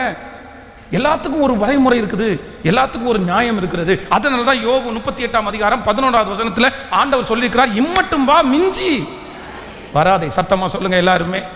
அப்போ இந்த நெட்வொர்க்ல, இந்த யூடியூப்ல, இந்த டிவியில நீங்க பார்க்கறதுக்குன்னு ஒரு டைம், பார்க்கறதுக்குன்னு நிகழ்ச்சிகள் உண்டு. பிசாசு துரத்துறதே பார்த்துட்டு இருந்தா, ஒருத்தர் என்கிட்ட வந்து ஜோம், ஐயா ஜோம் பண்ணுங்கய்யா. ஏன் அப்படின்னு கேட்டா, நைட்டு தூங்குனா ஒரே பெட்டியா வருதுங்கய்யா, மரண பெட்டியா வருது. எனக்கு பெட்டி டிசைனா என் சொப்பனத்தில் வருது. ஆண்டவரே, அவர் தலைமையில கையை வச்சு, இந்த மனுஷன் தூங்கும்போது கலர பெட்டியா வருதே ஆண்டவரே, வயசு இன்னும் ஆகலையே, இவருக்காக ஜோம் பண்ண, இது மாதிரி வரவே கூடாது ஆண்டவரே அப்படின்னு ஜோம் பண்ணி முடிச்சுட்டு, எத்தனை நாளா பிரதர் இது வருதுன்னு கேட்டா, ஒரு 6 மாசமா அடக்க ஆராதனையே பார்த்துட்டு இருக்கிறேன். அதுலேருந்து எனக்கு ஆமாம் அடக்க ஆராதனையை காலையில் பார்த்துட்டு இருந்தால் நைட்டு சொப்பனத்தில் அப்படியே வேற மாதிரி நல்ல கனவு வரும். பெட்டி தானே வரும் சொல்லுங்க. அடக்க ஆராதனை பார்க்கறதுக்கு இல்லை பாஸ்டர், எனக்கு ஒரு அம்மாவுடைய அடக்க ஆராதனை அந்த முகம் ரொம்ப சிரிச்சது மாதிரி எனக்கு ஃபோட்டோ ஒன்று வந்துச்சு. அதை பார்த்தோன்னே எனக்கு ரொம்ப மகிழ்ச்சியாக இருந்துச்சு. நம்ம செத்து அடக்கம் பண்ணால் இப்படி தான் இருக்கும்னு சொல்லி அந்த வீடியோ முழுக்க பார்த்தேன். அதை பார்த்த உடனே அடுத்து தோணுச்சு, இவங்க அடக்கம் எப்படி இருந்துச்சு, இவங்க அடக்கம் எப்படி இருந்துச்சு. சாவையா பார்த்துட்டு இருந்தா இல்லை ஆண்டவருடைய பிள்ளைகளை இது என்ன, நம்ம வந்து இதெல்லாம் வந்து ஆண்டவருடைய பிள்ளைகள் நீங்கள் வந்து நிறைய கற்றுக்கணும். இல்லை இப்படி நம்ம என்ன பண்ணக்கூடாதுன்னா, எல்லாத்துலேயும் மிஞ்சி என்ன பண்ணக்கூடாது, ஒரு அடக்காரதனை பார்க்கலாம், அது தவறில்லை, சரி நல்லா நடந்திருக்கு ஸ்தோத்திரம் அப்படின்னு, அதுக்காக அப்படியே. அதனால இன்றைக்கு இந்த சோசியல் மீடியாவில் இருக்கிறவர்கள் தயவு செய்து அதில் சொல்லப்படுகிறது எல்லாம் உண்மை சொல்லுங்க சத்தமா, கேட்கல, உண்மை அல்ல. ஆமேன். இப்போ நீங்கள் எல்லோரும் என்ன பார்த்துட்டீங்க, பென்ஸ் பாஸ்டர் யாருன்னு தெரியும். இப்போ ஆன்லைனில் நிறைய பேர் பார்த்துட்டு இருக்காங்க. அவங்க எதை மட்டும்தான் பார்க்குறாங்க, இந்த அளவுக்கு பார்ப்பாங்க. கூடி போனால் அடுத்த ஃப்ரேம் வச்சா இந்த அளவுக்கு பார்ப்பாங்க. இந்த ரெண்டுமே தெரியும். நான் வந்து இங்கே இந்த பலிபீடத்துக்கு அடியில் ஒரு நல்ல ஹைட்டாக ஒன்று வச்சுருக்கிறேன். ஏன்னா இந்த பலிபீடம் எனக்கு என்ன இருக்குது, கொஞ்சம் ஹைட்டாக இருக்குது. இந்த மாதிரி ஹைட்டாக நின்று பிரசங்கம் பண்ணால் எனக்கு ஒரு நல்ல கான்ஃபிடென்ட்டாக இருக்குது, கொஞ்சம் நல்லா இருக்குது, உங்கள் எல்லாரையும் பார்க்க முடியுது. அதனால நான் வந்து மற்ற பாஸ்டர்ஸ் வரும்போது இதை வைக்க முடியாது. ஏன்னா கொஞ்சம் ஹைட்டாக வரும்போது அதை எடுத்துருங்கடா, நான் குள்ளமாக இருந்துன்னா கூட பரவாயில்ல. ஏன் அப்படின்னா, சில பாஸ்டர்ஸ் வந்து நடந்து பிரசங்கம் பண்ணும்போது அவங்களுக்கு இது இருக்க தெரியாது. நமக்குன்னா நின்று ஒரே இடத்துல அப்படியே நிற்கிறோம். அவங்க நடந்து பிரசங்கம் பண்ணும்போது கால் தட்டிச்சுன்னா அவங்களுக்கு கான்ஃபிடென்ட் கஷ்டமாக இருக்கும், அப்படி சொல்லுவோம். ஆனால் நான் எப்போவுமே இதை போட்டு அதுக்கு மேலே தான் நிற்பேன். இப்போது இந்த வீடியோ கேமராவில் பார்க்கும்போது என்னை எப்படி தெரியும் அப்படின்னு சொன்னால், இவர் ரொம்ப ஹைட்டாக, உங்களுக்கு அப்படி தான் கண்டிப்பாக எல்லாருக்கும் எப்படி தெரியும் தெரியுமா, இவர் ஹைட்டான ஆள், ஜெய்சாண்டிக்கான ஆளாக இருப்பார் போல தெரியுது அப்படின்னு நினச்சிருப்பாங்க. அவங்க போய் முன்னாடி பிரைஸ் தி லார்ட், நான் தான் பிரின்ஸ் பாஸ்டர்னு சொன்னால், நான் வீடியோவில் பார்த்துட்டு உங்களை உயரமாலாம் நினச்சேன். நீங்கள் என்ன இவ்வளோ குள்ளமாக இருக்கிறீங்க, இவ்வளோ சின்ன பையனாட்டம் இருக்கிறீங்க, நான் ரொம்ப பெரிய ஆளுன்னு நினச்சேன்.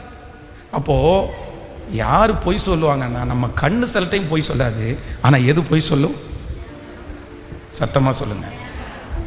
சினிமாவில் நடிக்கிறவங்கள பார்த்தா அப்படியே தலையை சீவிட்டு அப்படியே சின்ன பிள்ளைங்க மாதிரி சட்டை போட்டு வந்து முன்னாடி நின்னா 22 வயசு மதிக்கலாம்.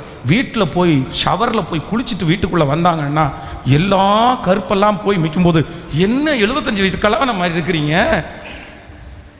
அப்போது எல்லாமே நிறைய நேரத்தில் நம்ம பார்க்குறது, டிவியில் பார்க்குறது எதுவும் உண்மை, சத்தமாக சொல்லுங்கள், கேட்கல. நல்லா புரிஞ்சுக்குங்க, நல்லா சத்தமா. சகோதரிகள் முதல்ல சத்தமா ஆமாம் சொல்லுங்க. ஆமாம் ஆமேன்னு சொல்லுங்கள். இல்லை, ரொம்ப கவனமாக இருக்கணும், ரொம்ப கவனமாக இருக்கணும். ஒரு அம்மா என்கிட்ட வந்து என் பிள்ளைய நான் கல்யாணம் பண்ணி கொடுப்பேன்னு ஒத்த காலில் நின்னாங்க. வந்து கிச்சனில் வந்து முழங்கால் படிட்டு கண்ணீர் விட்டு அழுது, ஏம்மா வெளியே போங்கம்மான்னு சொன்னால் கூட கேட்காம, இல்லை என் பிள்ளை நீங்கள் உங்கள் பிள்ளையே எனக்கு கல்யாணம் பண்ணி கொடுக்கறதுக்கு என்ன காரணம் அப்படின்னு கேட்டால் அந்த அம்மா என்ன சொன்னாங்க தெரியுமா? உங்களுக்கு கோபமே வர மாட்டேங்குது, என் பிள்ளை ரொம்ப கோவக்காரி, என் பிள்ளைக்கு நீ கல்யாணம் பண்ணிங்கன்னா என் பிள்ளைய அடிக்க மாட்டீங்க, தொந்தரவு பண்ண மாட்டீங்க, நல்லா வச்சுக்கோங்க, என் பிள்ளை சொல்கிறதெல்லாம் கேட்பீங்க, அதனால. அப்பா, உன்னுடைய அறிவோ ரொம்ப பெரிய அறிவம்மா. நான் ஒரு ஊழியக்காரன், என்னை கல்யாணம் பண்ணி வைக்கிறதுக்கு காரணம் நீ ஊழியத்தில் சப்போர்ட்டாக என் பிள்ளை இருக்கும், நீ கூட வந்தால் என் பிள்ளையும் தரிசனம் உள்ள பிள்ளை, ஊழியம் செஞ்சினா கூட பரவாயில்ல, நான் கோவக்கூடாத ஆளாமோ, அதனால அவங்க பிள்ளைய நல்லா பார்த்துக்கோங்களா, அதனால நான் என்ன பண்ணணுமாம்மா? இந்த அது வேற எங்கிட்டையும் வந்து அப்படி சொல்கிறாங்க பாருங்களேன், எப்படி இருக்கும் அவங்களோட அம்மாவுடைய மூளை. அப்போது ஆண்டவர் அதுக்காக நான் கோவமே படலைன்னு சொல்ல முடியுமா? சொல்லுங்க. இல்லை இல்லை இல்லை இல்லை, எதுவுமே வெளியான அந்த ஸ்க்ரீனில் பார்க்குறத வச்சு நம்ம எதையுமே என்ன பண்ணிட முடியாது. சத்தமாக சொல்லுங்கள், நம்பிடவே முடியாது. அப்போ ஆண்டவருடைய பிள்ளைகள் ஸ்க்ரீனில் பார்க்குறத ரொம்ப கவனமாய் சத்தியத்தை தெரிஞ்சுக்கலாம், வசனத்தை கேட்கலாம், எல்லாத்துக்கும் ஒரு லிமிட்டேஷன். அப்படி இருக்கும்போது உங்களுடைய மனது எப்படி இருக்கும்னா சுத்தமாக இருக்கும். ஹல்லேலூயா. ரொம்ப அவசியம். திரும்ப திரும்ப சொல்கிறேன், நீங்கள் பார்க்குறது, நீங்கள் உட்கார்ற இடம், நீங்கள் செலக்ட் பண்ணுகிற அந்த இடம் மிக மிக மிக அவசியமான ஒன்று. ஹல்லேலூயா. கைகளை அசைத்து ஒரு ஹல்லேலூயா. இந்த ஜெபத்தில் இருக்கிற பிள்ளைகள் தயவு செய்து உங்களுடைய வீட்டிலே நீங்கள் குடியிருக்கிற இடத்துல நீங்கள் போய் பாருங்கள். உங்கள் குடியிருக்கிற வீட்டை சுற்றி என்ன இருக்குது, யார் இருக்கிறார்கள். அவ்வளவு கண்டிப்பாக உங்கள் பிள்ளைகளை ரொம்ப அழகாக வளர்த்த முடியும்னா பரவாயில்ல. சில வீடுகள் வந்து அதான் காட்டுக்குள்ள லீலி புஷ்பம் எப்படி இருக்கிறதோ அப்படி இருக்கும், ஆனால் அந்த ஃபேமிலியில் அவ்வளோ அழகாக பிள்ளைகளை கொண்டு போவாங்க, அது தப்பு இல்லை. ஆனால் உங்களுடைய பிள்ளைகள் அந்த சுற்று வட்டாரத்தில் இருக்கிற பிள்ளைகளோடு அதிகமாய் பேசுகிறார்களே, ஆனால் ரொம்ப ஜாக்கிரதை. நான் வெளியூருக்கு வந்துட்டேன், நான் இந்த தெருவில் குடி வந்துட்டேன், இந்த இடத்துல என் பிள்ளைக்கு ஒரு ஃப்ரெண்ட்ஸு கிடச்சின்னு சந்தோஷப்பட்டுறாதீங்க. அந்த ஃப்ரெண்ட்ஸ் யார், அந்த ஃப்ரெண்ட்ஸினுடைய வளர்ப்பு எப்படி இருக்குன்றத கண்டிப்பாக நீங்கள் கண்காணிக்காவிட்டால் ஒரு நாள் உங்கள் பிள்ளைகள் கெட்டு போகிறதுக்கு நிறைய வாய்ப்பு இருக்குது. ஆமேன் சொல்லுங்கள். எத்தனை பேர் ஆமோதிக்கிறீர்கள்? ஹல்லேலூயா. கைகளை அசைத்து ஒரு ஹல்லேலூயா. ஜெபிக்க போகிறோம். என்ன ஜெபிக்க போகிறோன்னா, கர்த்தர் நமக்கு இன்றைக்கி வாக்கு கொடுத்தார், நீங்கள் தன் காலத்திலே கனியை தந்து இலையுதிராதிருக்கிற மரத்தை போல் இருப்பான், அவன் செய்வதெல்லாம். ஆண்டவர் நம்மை நிலைப்படுத்த போறாரு, உங்க எல்லாரையும் நிலைப்படுத்த போறாரு. கர்த்தர் உங்களுடைய அலைந்து திரிந்த காலங்கள் எல்லாம் கர்த்தர் எடுத்து போறாரு. நான் விசுவாசிக்கிறேன், இந்த மாதம் முடிகிறதுக்குள்ள அதற்கான ப்ராசஸ் ஆண்டவர் ஆரம்பிக்க போகிறார். இந்த வருடம் முடிகிறதுக்குள்ள அதற்கான காரியத்தை கர்த்தர் உங்களுக்கு ஒழுங்குபடுத்த போறார். இந்த சத்தத்தை கேட்கிற நம்மையும் நம்முடைய பிள்ளைகளையும் ஆண்டவர் இனி யாரிடத்திலையும் போய் அலையாதபடி கர்த்தர் நிலைப்படுத்த போகிறார். அவன் நீர்க்கால்களின் ஓரமாய் நடப்பட்டு தன் காலத்தில் தன் கனியை தந்து இலையுதிராது இருக்கிற மரத்தை போல் இருப்பான், அவன் செய்வதெல்லாம் வாக்கியம். ஆண்டவர் செய்ய போறாரு. கைகளை எல்லாரும் உயர்த்தி, ஆண்டவரே ஆண்டவரே ஆண்டவரே, இஸ்ரவேல் ஜனங்களை எகிப்திலிருந்து கொண்டு போய் கானான் தேசத்தில் அவர்களை குடியமர்த்தி அங்கே இருக்கிற ஏத்தியர், எபூசியர், கிர்காசியர் எல்லாரையும் அப்படியே துரத்தி விட்டு அவர்கள் அந்த இடத்துல நிலைப்படுத்தினது போல எங்களையும் நிலைப்படுத்துவதற்கு கர்த்தர் இப்பொழுது கடந்து வாரும் என்று சத்தத்தை உயர்த்தி கேட்க கேட்க ஆண்டவர் உங்களுக்கு செய்வாராக. ஆமென். ஜெபம் பண்ணுங்க, ஒவ்வொருத்தரும் ஜெபம் பண்ணுங்க. அப்பா, நீர் கிருபை தாரும் ஆண்டவரே, நீர் கிருபை தாரும் ஆண்டவரே, முழு பலத்தோட. அப்பா, என்னுடைய பிள்ளை நல்ல வளர்ப்பில் வளர்க்கப்படட்டும் ஆண்டவரே. என்னுடைய பிள்ளையை சுற்றி இருக்கிற அந்த அட்மாஸ்பியரை கர்த்தர் இப்பொழுது ஒரு நன்மையாய் மாற்றப் போகிறதற்காக நன்றி ஆண்டவரே, நன்றி ஆண்டவரே, நன்றி ஆண்டவரே. என்னுடைய கண்கள் அப்படி பார்க்கட்டும் ஆண்டவரே, என்னுடைய இருதயங்கள் அப்படி பார்க்கட்டும் ஆண்டவரே. ஸ்தோத்திரம். அதற்கு ஆண்டவர் நீர் உதவி செய்கிறதற்காக ஸ்தோத்திரம். ஹல்லேலூயா. வெறும் கையனாய் நீ மாறி போனாலும் நாள்தோறும் முந்தன் கர்த்தரை துதி. வெறும் கையனாய் நீ மாறி போனாலும் நாள்தோறும் முந்தன் கர்த்தரை துதி. ஒருபோதும் நம்பிக்கை விடாமல் அவர் பொற்பாதம் பற்றி கொண்டால் போதும், ஒருபோதும் நம்பிக்கை விடாமல் அவர் பொற்பாதம் பற்றி கொண்டால் போதும். யோபு போல் உடமிடப்பட்டாயோ, இன்னல்கள் அவமானங்கள் சூழ்ந்ததோ, உயிரோடு இருக்கும் கர்த்தர் காண்கிறார், உன் சிறையிருப்பை மாற்றுவார். உயிரோடு இருக்கும் கர்த்தர் காண்கிறார், உன் சிறையிருப்பை மாற்றுவார். சொல்லுவோம், இரட்டிப்பான நன்மை இன்றே வரும், இரட்டிப்பான நன்மை இன்றே வரும். சொல்லுவோம், இரட்டிப்பான நன்மை, இரட்டிப்பான நன்மை இன்றே வரும், இரட்டிப்பான நன்மை இன்றே வரும், இரட்டிப்பான நன்மை இன்றே வரும். ஹல்லேலூயா.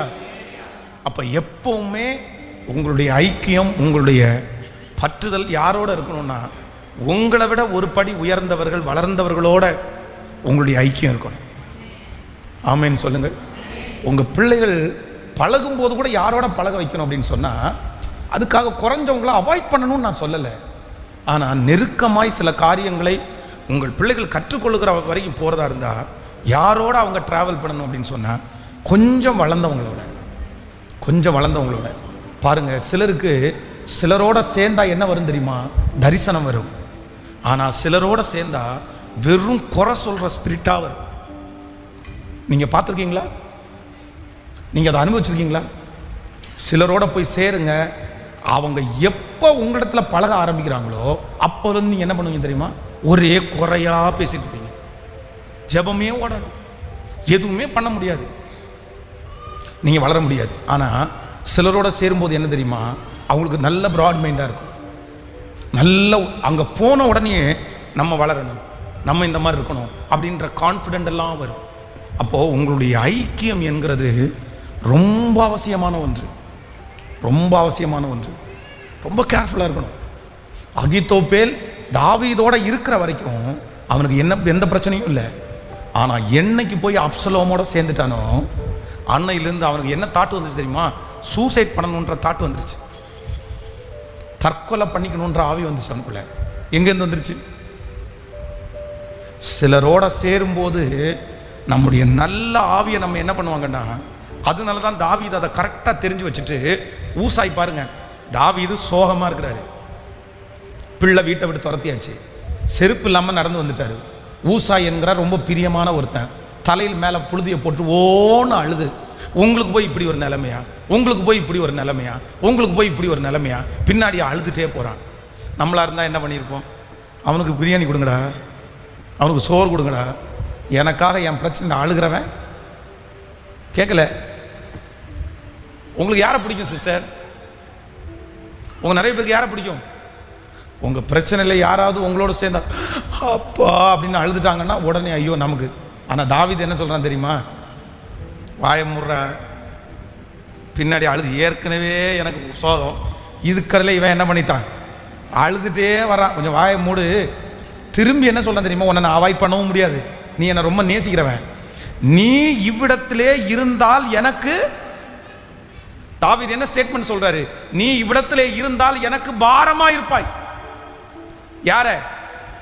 தாவீதுனுடைய துக்கத்துல அவரை நேசிச்சுட்டு அழுதுட்டே வர ஊசாயை பார்த்து தாவீது சொல்றாரு, என் கூட வந்தா நீ என்னவா இருப்ப? நீ இப்படி ஒப்பாரி வச்சுட்டு இருந்தா இந்த அட்மாஸ்பியரே எப்படிதான் இருக்கும்? அழுதான் அந்த அட்மாஸ்பியர் வித்தியாசமா மாறிடும். அதனால நீ ஒண்ணு பண்ணு, நீ இங்க இருக்கிறத விட நீ போறதா நல்லது. போ, நீ போய் என்ன பண்ண முடியுமோ உன்னால முடிஞ்சதை அது என் மகனோட இருந்து பண்ணு அப்படின்னு துரத்தி விட்டாரு. அதனால சில இடங்களிலே நம்ம சிலரை நம்ம கூட கண்டிப்பாக என்ன பண்ண முடியாதுன்னா வச்சுக்கிறதுக்கு முடியாது. இந்த கடன்காரங்க எல்லாருமே கடன் இருக்காங்களோ அவங்க எல்லாம் யாரை தேடுவாங்க தெரியுமா? யாரெல்லாம் கடனில் இருக்காங்களோ எல்லாருக்குள்ளேயும் ஒரு லிங்க் வந்துருது பாருங்களேன்.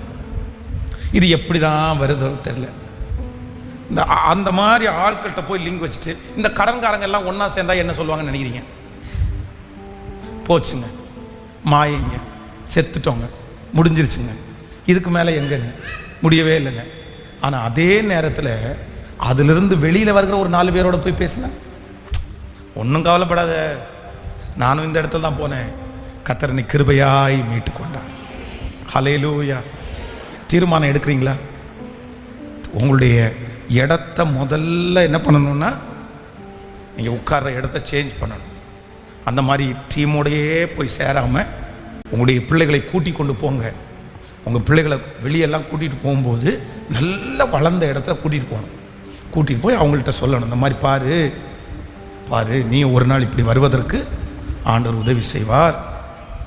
அவங்களோட இருக்கிற பலம் இப்படி செய்யணும்னா உன்னோட இருக்கிற ஆண்டவர் பெரியவர். அவனுக்குள்ள சின்ன வயசுலேயே எண்ணத்தை ஊற்றி விடணும். தரிசனத்தை ஊற்றணும், தரிசனத்தை கொண்டு வரணும். திருட்டுத்தனத்தை பழகக்கூடாது, பொய் சொல்லி கொடுக்க பழகக்கூடாது. அதெல்லாம் கண்டிக்கணும், உடனே கண்டிக்கணும். அதெல்லாம் வேண்டான்னு சொல்லணும். அவன் அப்படி பண்ணுறான், அவன் அப்படி பண்ணட்டும், நம்ம அப்படி தேவையில்லை, அதெல்லாம் செய்யக்கூடாது.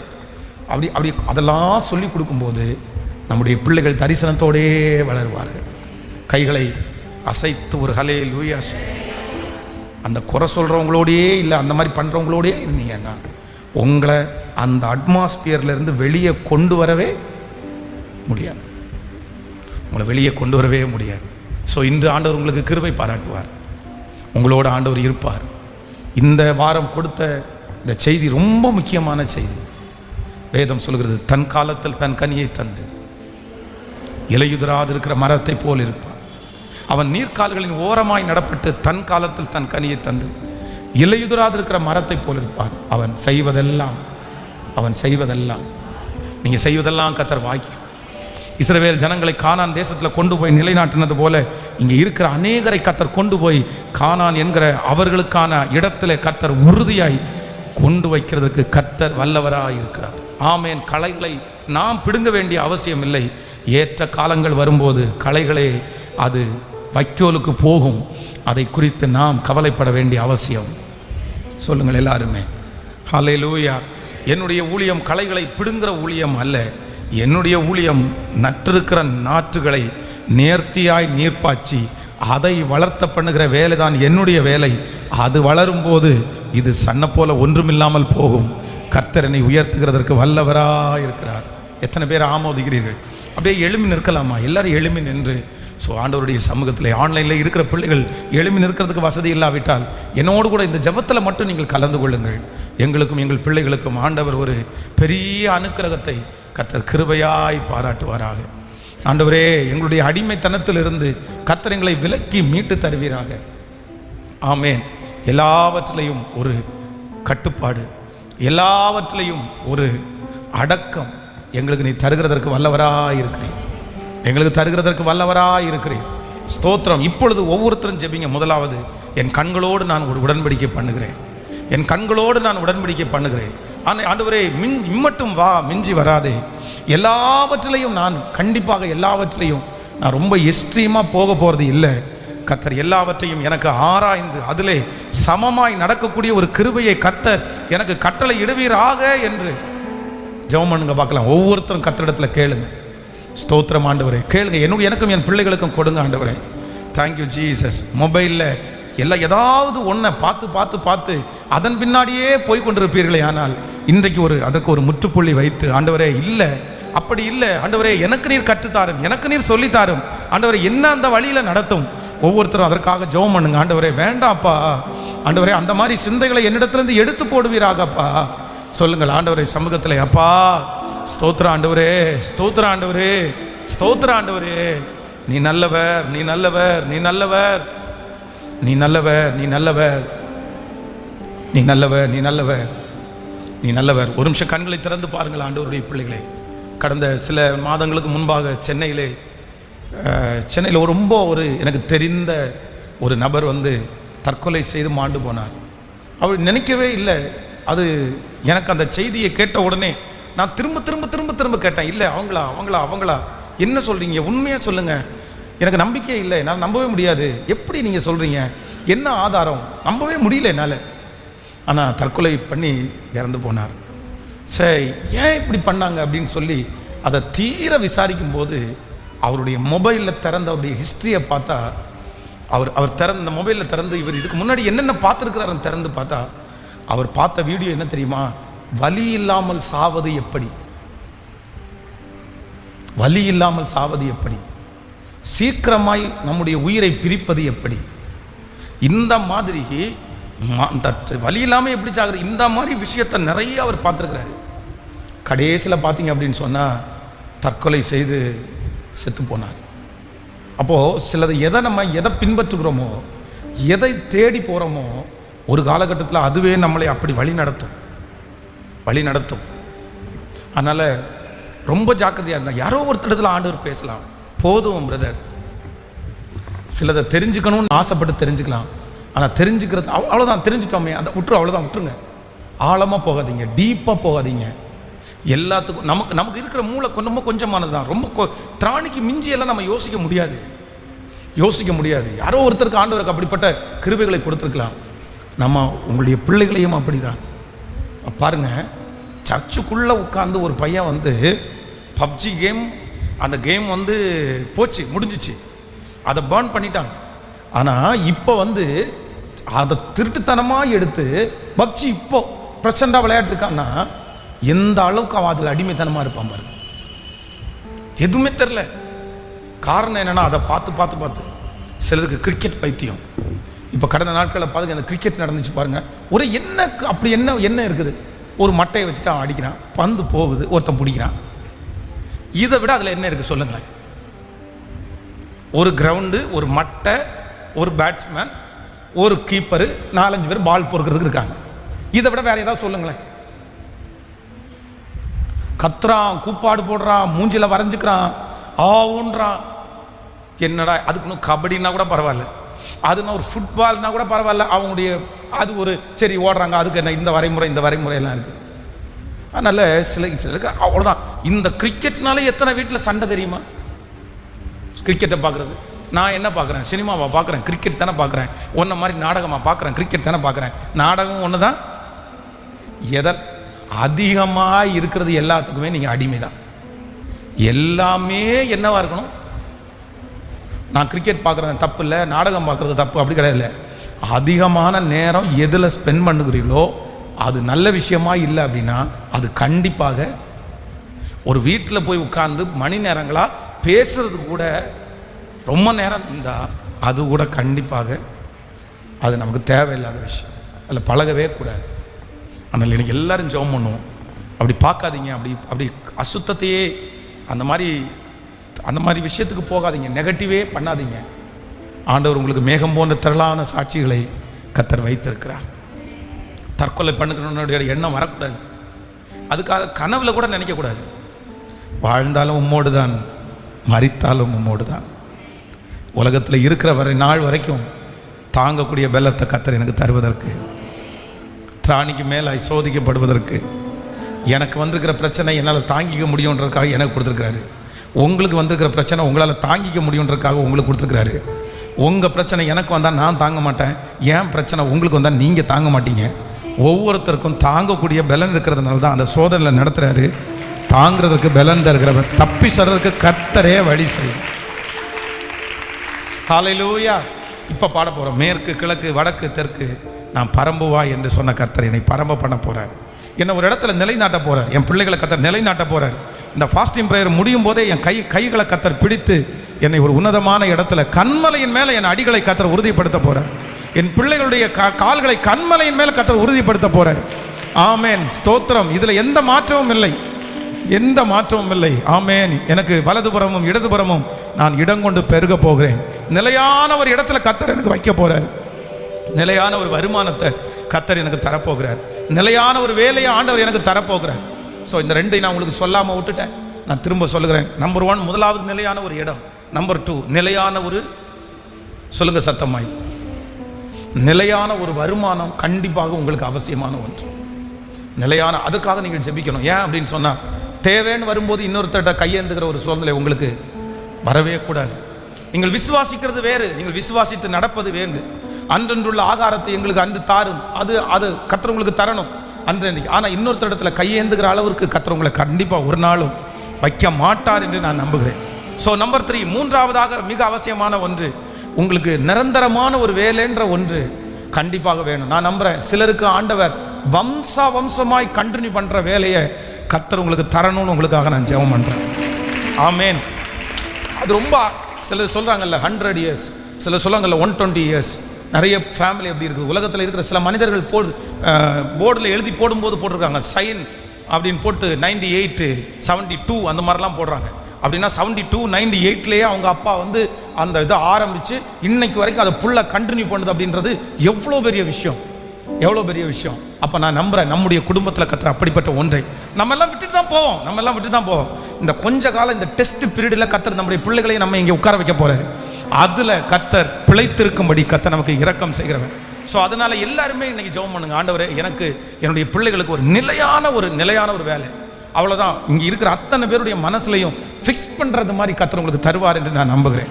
ஆமேன்னு சொல்லுங்கள். இதுதான் என்னுடைய வேலை, இதைத்தான் செய்ய போகிறேன், இதுதான் என்னுடைய லட்சியம், கர்த்தர் இது எனக்கு கொடுத்தது அப்படின்னு அதில் ஒரு திருப்தி, அதில் ஒரு சந்தோஷத்தை கர்த்தர் நிச்சயமாய் உங்களுக்கு கர்த்தர் இன்னைக்கு கட்டளையிடுவாராக. ஸோ அதுவா இதுவா இதில் நினைக்கல அதில் நினைக்கல, அவங்க 10 ரூபாய் எக்ஸ்ட்ரா சம்பாதிக்கும் போது அதுவாக இருக்கலாமோ, இந்த தொழில் போகலாமோ அந்த தொழில் போகலாமோ, இப்படியே நீங்கள் வந்து அலைஞ்சிட்டு இருந்தீங்கன்னா உங்களால் எதுவுமே என்ன பண்ண முடியாது. உங்களுக்கு எது ஈஸியாக இருக்குது, உங்களுக்கு எது மனரம்யமாக இருக்குது, எது உங்களுக்கு வந்து ரொம்ப ஸ்ட்ரெஸ்ஸே இல்லாமல் எது உங்களுக்கு ரொம்ப நல்லா இருக்குது, அந்த மாதிரி ஒன்று தெரிஞ்சுக்குங்க. அவங்களுக்கு அந்த ஃபீல்டு ஓகே, நமக்கு அந்த ஃபீல்டு. நிறைய பேருக்கு ஹோட்டல் தொழில், இந்த ஹோட்டல் தொழிலில் நிறைய சம்பாதிக்கிறாங்க, ஹோட்டல் வச்சுக்கலாமா அப்படின்னு நினைக்கிறாங்க. எப்படி நினைக்கிறீங்க, என்ன நினைக்கிறீங்க? ஹோட்டல் வைக்கிற வேலைன்றது சாதாரணமானதுன்னு நினைக்கிறீங்களா? சொல்லுங்க. கடினமான வேலை. மீதி ஆயிடுச்சுன்னா என்ன பண்ணுவீங்க? அவ்வளவு பணம் வேஸ்ட்டு. அந்த ஹோட்டலில் வர்றவங்க எல்லாருமே முதல் நாளே டோக்கன் போட்டால் வருவாங்க? அப்படி கிடையாது. யார் எப்போ எப்படி கூட்டம் வருதுன்னு தெரியாது. அதே போல் காலையில் 7 மணி இந்த டிஃபன் ஆரம்பமாக இருக்கணும். 7 மணிக்கு டிஃபன் கொடுக்கணும்னா 4 மணிக்கு ஓனர் விழிச்சிருக்கணும். நிறைய பேருக்கு அந்த தொழில். ஒவ்வொருத்தருக்குமே இது ஈஸி. சிலர் என்ன சொல்கிறாங்க தெரியுமா, எப்படினாலும் டாக்டர் படிக்க வைக்கணும், என் பிள்ளைய டாக்டர் படிக்க வைக்கணும், நீ டாக்டர் ஆகணும். ஏன் நிறைய பேர் டாக்டர் தன்னுடைய பிள்ளைகளை டாக்டர் படிக்கணும்னு ஆசைப்படுறது எதனால நினைக்கிறீங்க? கெத்தான வேலையாமா. என்ன வேலை? கெத்தான வேலை. வந்து நோயாளி ஏதா இருந்தாலும் மொத்தத்தையும் டாக்டர் தானே சொல்லுவாங்க. எவ்வளோ பெரிய ஆளாக இருந்தாலும் டாக்டருக்கு முன்னாடி வந்து கை கட்டி தானே நிற்கணும் அப்படின்றாங்க. ஆமாம், புண்ணுக்கு சீலும் பிதுக்கணும். ஹலோ, நாத்தத்தையும் தாங்கிக்கணும். டாக்டர் உத்தியோகன்றது வெறும் பேஷண்ட்ஸுக்கு முன்னாடி கோடீஸ்வரரு, அந்த கோடீஸ்வரருக்கு முன்பாக உட்காந்து அவன் நமக்கு முன்னாடி கை கட்டி பேசுகிற வேலை மட்டும் கிடையாது. அந்த கோடீஸ்வரருக்கு ட்ரீட்மெண்ட் பார்க்கணும். அவருக்கும் அதே உடம்பு தான், அவருக்கும் அதே நாத்தம் தான் அடிக்கும். கடினமானது, ஈஸி கிடையாது. ஒரு உயிரை காப்பாற்றுறது எவ்வளோ பெரிய விஷயம் தெரியுமா? தன்னுடைய உயிரை பணையம் வச்சு பண்ணணும். ஒரு இன்ஜெக்ஷனை மாற்றி போட்டாலே இன்னைக்கு ஊரே கிளம்பி வந்து அவ்வளோதான்.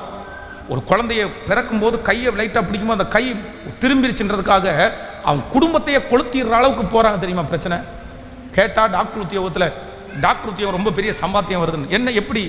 ஒரு டாக்டர் தன்னுடைய கிளினிக் வச்சா சம்பாதிக்கிறாங்க. ஓகே, வெளியே சம்பளத்துக்குன்னு போனால் அவ்வளோதான் அவருடைய சம்பளம். அதெல்லாம் கிடையாது. அதனால உங்களுடைய பிள்ளைகளையோ நீங்களோ அவங்க பண்ணுறாங்க இவங்க பண்ணுறாங்க, இது ஈஸி அது ஈஸி அப்படின்னு நினைக்காதீங்க. உங்களுக்கு எதில் ரொம்ப மனசு இருக்குது, எது செஞ்சால் நல்லா இருக்கும்னு நினைக்கிறீங்க, அந்த மாதிரி ஒன்றை அழகாக ஃபிக்ஸ் பண்ணி நீங்கள் அதில் நில்லுங்க. அதை ஆசீர்வதிக்கிறதுக்கு கர்த்தர் வல்லவராக இருக்கிறார். ஆனால் அலையாதீங்க, அங்கேயும் இங்கேயும் அலைந்து தெரியாதுங்கள்.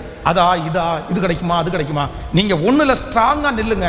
அதை குறித்து நீங்கள் நிறைய தெரிஞ்சுக்குங்க. அதை குறித்து அப்டேட் பண்ணிட்டே இருங்க. கண்டிப்பாக ஆண்டவர் சொல்கிறார், உன் கைக்கு நேர் இருக்கிறது எதுவோ அதை உன்னுடைய முழு பலத்தோடைய செய், நான் அதை ஆசீர்வதித்து உன்னை மிகவும் திரளாய் பெருக பண்ணுவேன். நான் உன்னை மிகவும் திரளாய் பெருக பண்ணுவேன். அதுக்கு தேவையானது ஒன்று, விஷன் மட்டும்தான் தேவை. அதனால் 3 காரியத்தை இன்னைக்கு நம்ம ஜெபிக்க போகிறோம். நம்பர் 1, முதலாவது என்ன ஒரு இடத்துல நீங்கள் என்ன படுத்தணும் அப்படின்னு சொன்னால் நிலைப்படுத்தணும். நம்பர் 2, ரெண்டாவது, ஆண்டவரே எனக்கு ஒரு நிலையான வருமானத்தை நீ தர வேண்டும். நம்பர் 3, மூன்றாவது, ஆண்டவரே எனக்கு ஒரு நிலைவரமான ஒரு ஒர்க்கை நீர் எனக்கு தர வேண்டும். அவ்வளோதான். என்னுடைய வம்சமாய் கர்த்தரனை ஆசீர்வதிப்பதற்கு, உங்கள் வருகை தாமதிக்கிற வரைக்கும் இந்த உலகத்தில் பிழைப்பதற்கு, என்னுடைய வேலையில் எனக்கு ஒரு பெரிய நம்பிக்கையை கொடுங்க ஆண்டவரே. உங்களுக்கு எது நல்லா தெரியும், எது நீங்கள் கான்ஃபிடென்ட்டாக செய்வீங்க, எது உங்களுக்கு நல்லா தெரியும், எது நீங்கள் கான்ஃபிடென்ட்டாக செய்வீங்க, எது உங்களுக்கு நல்லா தெரியும், எது நீங்கள் கான்ஃபிடென்ட்டாக பண்ணுவீங்க, அதில் நீங்கள் டெவலப் ஆகுங்க. அதை நீங்கள் ரொம்ப யோசிங்க. அதில் நிறைய கற்றுக்குங்க. அதுலேயே ஹை மோஸ்ட் பண்ணவங்களை நீங்கள் பாருங்கள், என்ன பண்ணியிருக்காங்க, அவங்க எப்படி வந்திருக்காங்க, எப்படி வளர்ந்துருக்காங்க, அவங்க என்ன செய்கிறாங்க பாருங்க. இப்படிப்பட்ட எண்ணங்கள் உங்களுக்கு இருக்குமானால் கண்டிப்பாக ஆண்டவர் உங்களுக்கு கை கொடுப்பார். ஆண்டவர் சோம்பேறியின் பேரிலே ஒரு நாளும் விருப்பப்படுவது இல்லை. ஒரு காலகட்டம் தாண்டதுக்கு பிற்பாடு, ஒரு வயசு தாண்டதுக்கு பிற்பாடு, என் வாழ்க்கை இப்படி போகிறதுக்கு இவன் தான் காரணம்னு யாரை பார்த்தும் நீங்கள் கை நீட்ட கூடாதுன்றதை விட முடியாதுன்றது தான் சரியான வேர்டு. ஹலோ ஹலோ, நான் சொல்றது உங்களுக்கு புரியுதா? ஒரு வயசு தாண்டதுக்கு பிற்பாடு, ஒரு காலகட்டம் தாண்டதுக்கு பிற்பாடு, நான் இப்படி ஆகிறதுக்கு இவன் தான் காரணம், இவ தான் காரணம், இந்த நபர் தான் காரணம்னு யாரை பார்த்தும் நீங்க கை நீட்ட முடியாது. உலகம் என்ன சொல்லு தெரியுமா? அவன் அப்படி செஞ்சா உன் புத்தி கேட்கல, எங்க போச்சு, எங்க அப்பா காரணம், எங்க அம்மா காரணம், எங்க ஆயா காரணம், எங்க அண்ணன் காரணம், இவன் தான் என்ன இப்படி பண்ணிட்டான், இவன் தான் என்ன இப்படி பண்ணிட்டான். யாருமே ஏசா நான் இப்படி ஆகிறதுக்கு யாக்கோபு தான் காரணம்னு எப்படி சொல்ல முடியும்? ஏண்டா, ஒரு வயிறு பசிக்குதுன்றதுக்காக சேஷபுத்திர பார்த்து எவனாவது விற்பானா? உனக்கு எதுக்குற வித்தனி? உன் மேலே நீ தப்ப வச்சுட்டு என் தம்பி ஏமாத்தான் நீ எப்படி சொல்லுவ? நம்ம தான் காரணம். நீங்கள் ஞானமாய், நீங்கள் கிருபையோட நீங்கள் வந்து முன்னாடி நின்னீங்கன்னா கண்டிப்பாக சொல்லுகிறேன், நீங்கள் எந்த இதில் வேகமாக இருந்தாலும் உங்களை அந்த இடத்துல ஆசீர்வதிக்கிறதுக்கு கர்த்தர் வல்லவராக இருக்கு. யோசேப்பை போத்திபாருடைய வீட்டிலிருந்து எடுப்பதற்கு போத்திபாருக்கு இஷ்டமே இல்லை, விருப்பமே இல்லை. ஆனால் அந்த போத்திபாருடைய வீட்டிலிருந்து யோசேப்பு எடுக்கப்படுறதுக்கு ஒரே ஒரு காரணம், பொய் சாட்சி மட்டும்தான் காரணம். கர்த்தருடைய சித்தம் அவன் மேலே இருந்துச்சு. அவன் அந்த இடத்துல இருந்து கர்த்தர், அவன் ரொம்ப ஒரு இதுதான் என்னுடைய உயர்வுன்னு அவன் இருந்துடக்கூடாது, இதுக்கு மேலே ஒரு உயர்வு உனக்கு இருக்குன்னு கர்த்தர் அவனை வழி நடத்துறதுக்காக தான் அந்த இடத்துல இருந்து எடுத்தார். ஆனால் யோசேப்பு அந்த இடத்துல இருக்கிற நாள் வரைக்கும் எவ்வளவு தன்னால் பெஸ்ட்டாக பண்ண முடியுமோ அவ்வளவு பெஸ்ட்டாக பண்ணதுனால அந்த இடத்துலேருந்து அவனை எடுக்கும்போது அந்த வீட்டு உரிமையாளர் அவனை மிஸ் பண்ணுற அளவுக்கு இருந்துச்சு. அவன் அந்த இடத்துல வேணுன்ற அளவுக்கு இருந்துச்சு. உங்களை நிறைய பேர் தாங்குவாங்க, உங்களை நிறைய பேர் உங்களை சார்ந்து வாழ்வாங்க. எப்போ தெரியுமா? உங்கள் பெர்ஃபார்மன்ஸ் மட்டும் இல்லை, உங்களுடைய நடத்துதல், உங்களுடைய வேலைகள் மட்டும் யாருமே செய்ய முடியாத அளவுக்கு நீங்கள் அந்த இடத்த ஃபில் பண்ணிட்டீங்கன்னா அந்த இடத்துலேருந்து யாருமே உங்களை தூக்கணும்னு நினைக்க மாட்டாங்க, தூக்க முடியாது. அதனால் எல்லாரும் கேட்க போகிறோம், எல்லாரும் ஜெபிக்க போகிறோம். இது எனக்கு மட்டும் இல்லை, என்னுடைய பிள்ளைகளுக்கும் கர்த்தர் இந்த வார்த்தையை தரப்போகிறேன். இந்த ஞானத்தை ஆண்டவர் உங்களுக்கு தரப்போகிறார். ஸ்ட்ராங்காக நில்லுங்க, அந்த எடுத்து வச்ச காலடியில் உறுதியாக நில்லுங்க. கலப்பையின் மேல் தன் கையை வைத்து பின்னிட்டு பார்க்கிற எவனும் தேவனுடைய ராஜ்யத்திற்கு தகுதி உள்ளவன். சத்தமாக சொல்லுங்க. இந்த ஊழியத்தை விட்டு போகிறதற்கு, இந்த ஊழியத்தை விட்டு என்னை எடுப்பதற்கு, என்னுடைய வாழ்க்கையில் நான் கடந்து போன சூழ்நிலைகள், பிரச்சனைகள் கொஞ்சம் நெஞ்சமே இல்லை, கொஞ்சம் நெஞ்சமே இல்லை. அவ்வளவு ஒரு காலத்துல எல்லாம் இந்த ஊழியத்தில் நிற்க முடியுமான்ற அளவிற்கு அப்படியே திணறிட்டேன். முடியாது, நம்மளால இந்த ஊழியத்தை தொடரவே முடியாதுன்னு நினச்சேன். ஆனாலும் ஒன்னே ஒன்று தான் மனசில், சரி கலப்பையில் நம்ம கையை வச்சிட்டோம், இனி என்ன நடந்தாலும், செத்தா கூட, ஜீவன் போனா கூட நான் பின்னோக்க மாட்டேன். டர்னிங் பேக், நான் திரும்பி பார்க்க மாட்டேன். பரவாயில்ல, கிறிஸ்து எனக்கு ஜீவன், சாவு எனக்கு ஆதாயம் அப்படின்னு நின்றுட்டேன். சரி பார்த்துக்கலாம் அப்படின்ட்டு இன்றைக்கு நான் நம்புறேன், கர்த்தர் அந்த அளவுக்கு உறுதிப்படுத்தினதற்காக கர்த்தருக்கு நன்றி செலுத்துகிறேன். ஆமேன். அப்படிதான் காலேஜில் செய்யாத தப்பு, எக்ஸாம் ஹாலில் வந்து உட்கார்ந்துட்டு இருக்காங்க ஊழியர்கள், அந்த டீச்சர் சொல்கிறாங்க, செய்யாத தப்புக்காக நான் செஞ்சேன்னு நீ மன்னிப்பு கேட்டாதான் உன்னை எக்ஸாம் எழுத வைப்போன்னு சொல்கிறாங்க. எனக்கு செய்யாத தப்புக்கு ஒத்துக்கிட்டா நம்ம அந்த தப்பு செஞ்சது மாதிரி ஆயிருமே, எப்படி நம்ம ஒத்துக்கிறதுன்ற ஒரு மனசு. ஆனால் எக்ஸாம் எழுதலைன்னா தேர்ட் இயர் படிக்கிற 3வது வருஷம் அதை காலேஜ் படித்து முடிச்சிட முடியாது, கிராஜுவேஷன் கிடைக்காது, சர்டிஃபிகேட்டும் கிடைக்காது. சர்டிஃபிகேட்டை பற்றி யோசிக்கல, கிராஜுவேஷனே வாங்க முடியாது, அந்த படிப்பை ஃபில் பண்ண முடியாது. எப்படி இது பண்ணுறது?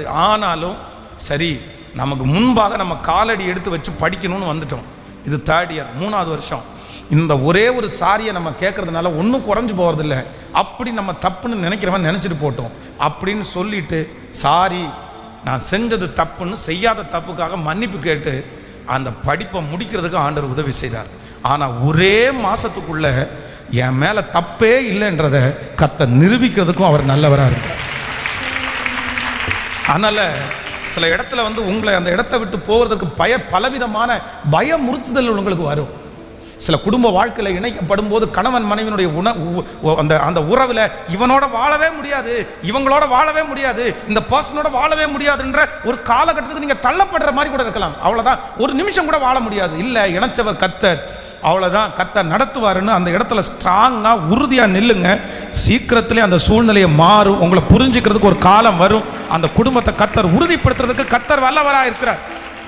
ஒரு சூழ்நிலை, ஒரு கஷ்டம், ஒரு மன வருத்தம் பிரிவுக்காக அல்ல, நீங்க ஸ்ட்ராங்கா நிக்கிறீங்களான்றதுக்காக, சோதனைக்காக கூட இருக்கலாம். பிரதர் சிஸ்டர், ரொம்ப கவனமா கவனிங்க.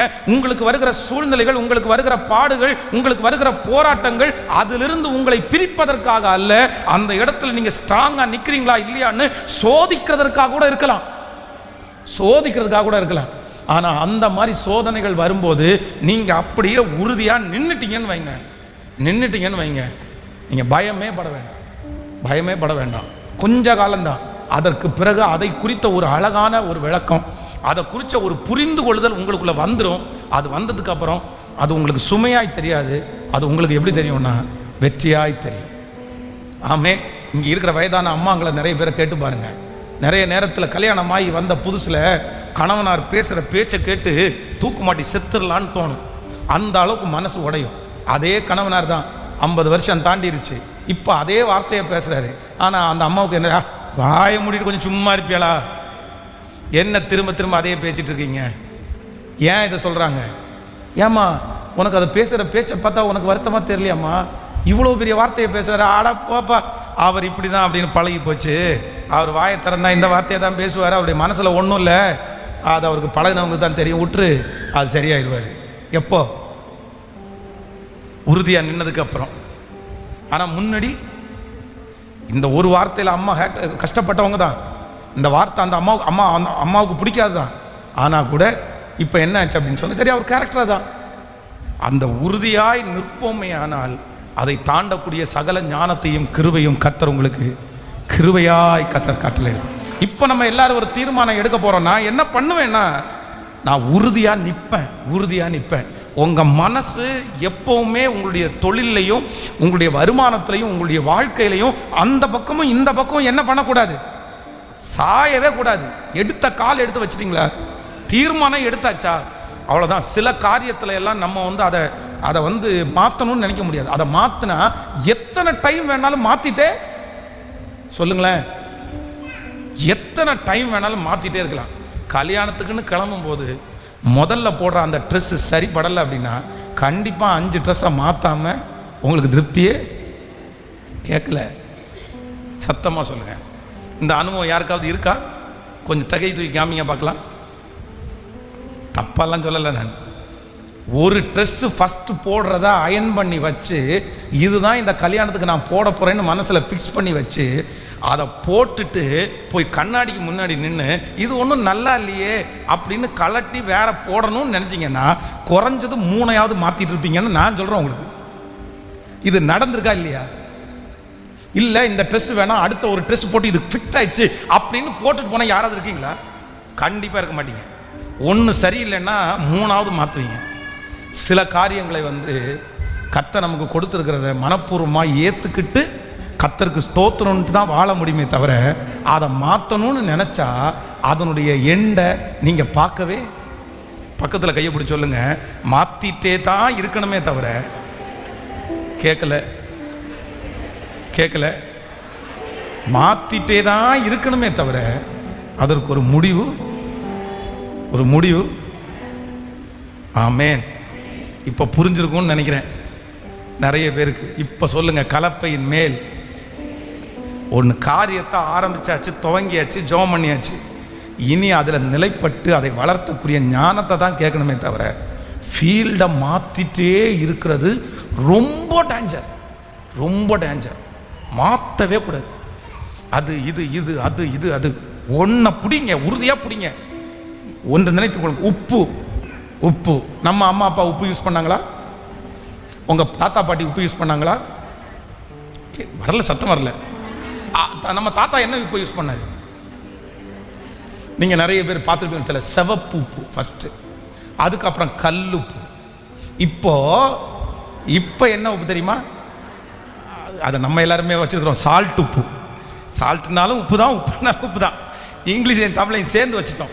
உப்புன்னா நம்ம பேருக்கு கல் உப்பு, சால்ட் உப்புன்னா நமக்கு பொடி உப்பு. இப்போ எப்படி வந்திருக்கு தெரியுமா? அப்படியே பொடியாக உப்பு வந்து சர்க்கரைன்னு ஒன்று வந்துச்சு. ஃபஸ்ட்டு எல்லாருமே ரேஷன் கார்டில் கொடுக்குறது மாதிரி நம்ம முன்னோர்கள் யூஸ் பண்ணுறது கருப்பட்டி, பனவெல்லம், இதுதான் அவங்களுக்கு அதுதான் அவங்களுக்கு சர்க்கரை. அதுக்கப்புறம் அந்த சர்க்கரை எதுவாக மாறிச்சு அப்படின்னு சொன்னால் வெள்ளை கலரில் மாறிச்சு. அதுக்கப்புறம் இப்போ எப்படி மாறி இருக்கு அப்படின்னு சொன்னால் இப்போ இன்னொன்று பணம் வேற நிறைய. அப்போது ஒன்றே தான். ஆனால் என்ன ஆயிருக்கு? நம்ம ஊரில் பரிமாண வளர்ச்சின்னு சொல்லுவாங்கல்ல, அந்த மாதிரி வளர்ச்சி தான் அடைஞ்சிருக்கே தவிர மூலாதானம் கேட்கல. உங்களுக்கு கொடுக்கப்பட்டிருக்கிற வேலை, தொழில் ஒரு மூலாதானம், அதுதான் ஸ்ட்ராங், அதுதான் மூடு. இதிலிருந்து நீங்கள் மல்டிப்ளை பண்ணுறதற்கு நீங்கள் யோசித்து திங்க் பண்ணி அதை வளர்த்தணுமே தவிர அது இல்லை, அது ஃபீல்ட் அவுட்டு அப்படின்னு நம்மளால் சொல்ல. அதனால் நில்லுங்க, நிலையாக நில்லுங்க, ஸ்ட்ராங்காக நில்லுங்க. தோல்வி எதனாலேன்னு பாருங்க, விழுந்தது எதனாலேன்னு பாருங்க, இது கனி கொடுக்காததுக்கு காரணம் என்னன்னு பாருங்க, கொத்தலையா எருபோடலையான்னு பாருங்க. இதை சரி பண்ணி அதெல்லாம் சரி பண்ணும்போது திரும்பவும் அந்த மரத்தை வளர்த்த பண்ணி கனி கொடுக்கிறதற்கு கர்த்தர் உதவி செய்கிறதற்கு வல்லவராய். ஹல்லேலூயா.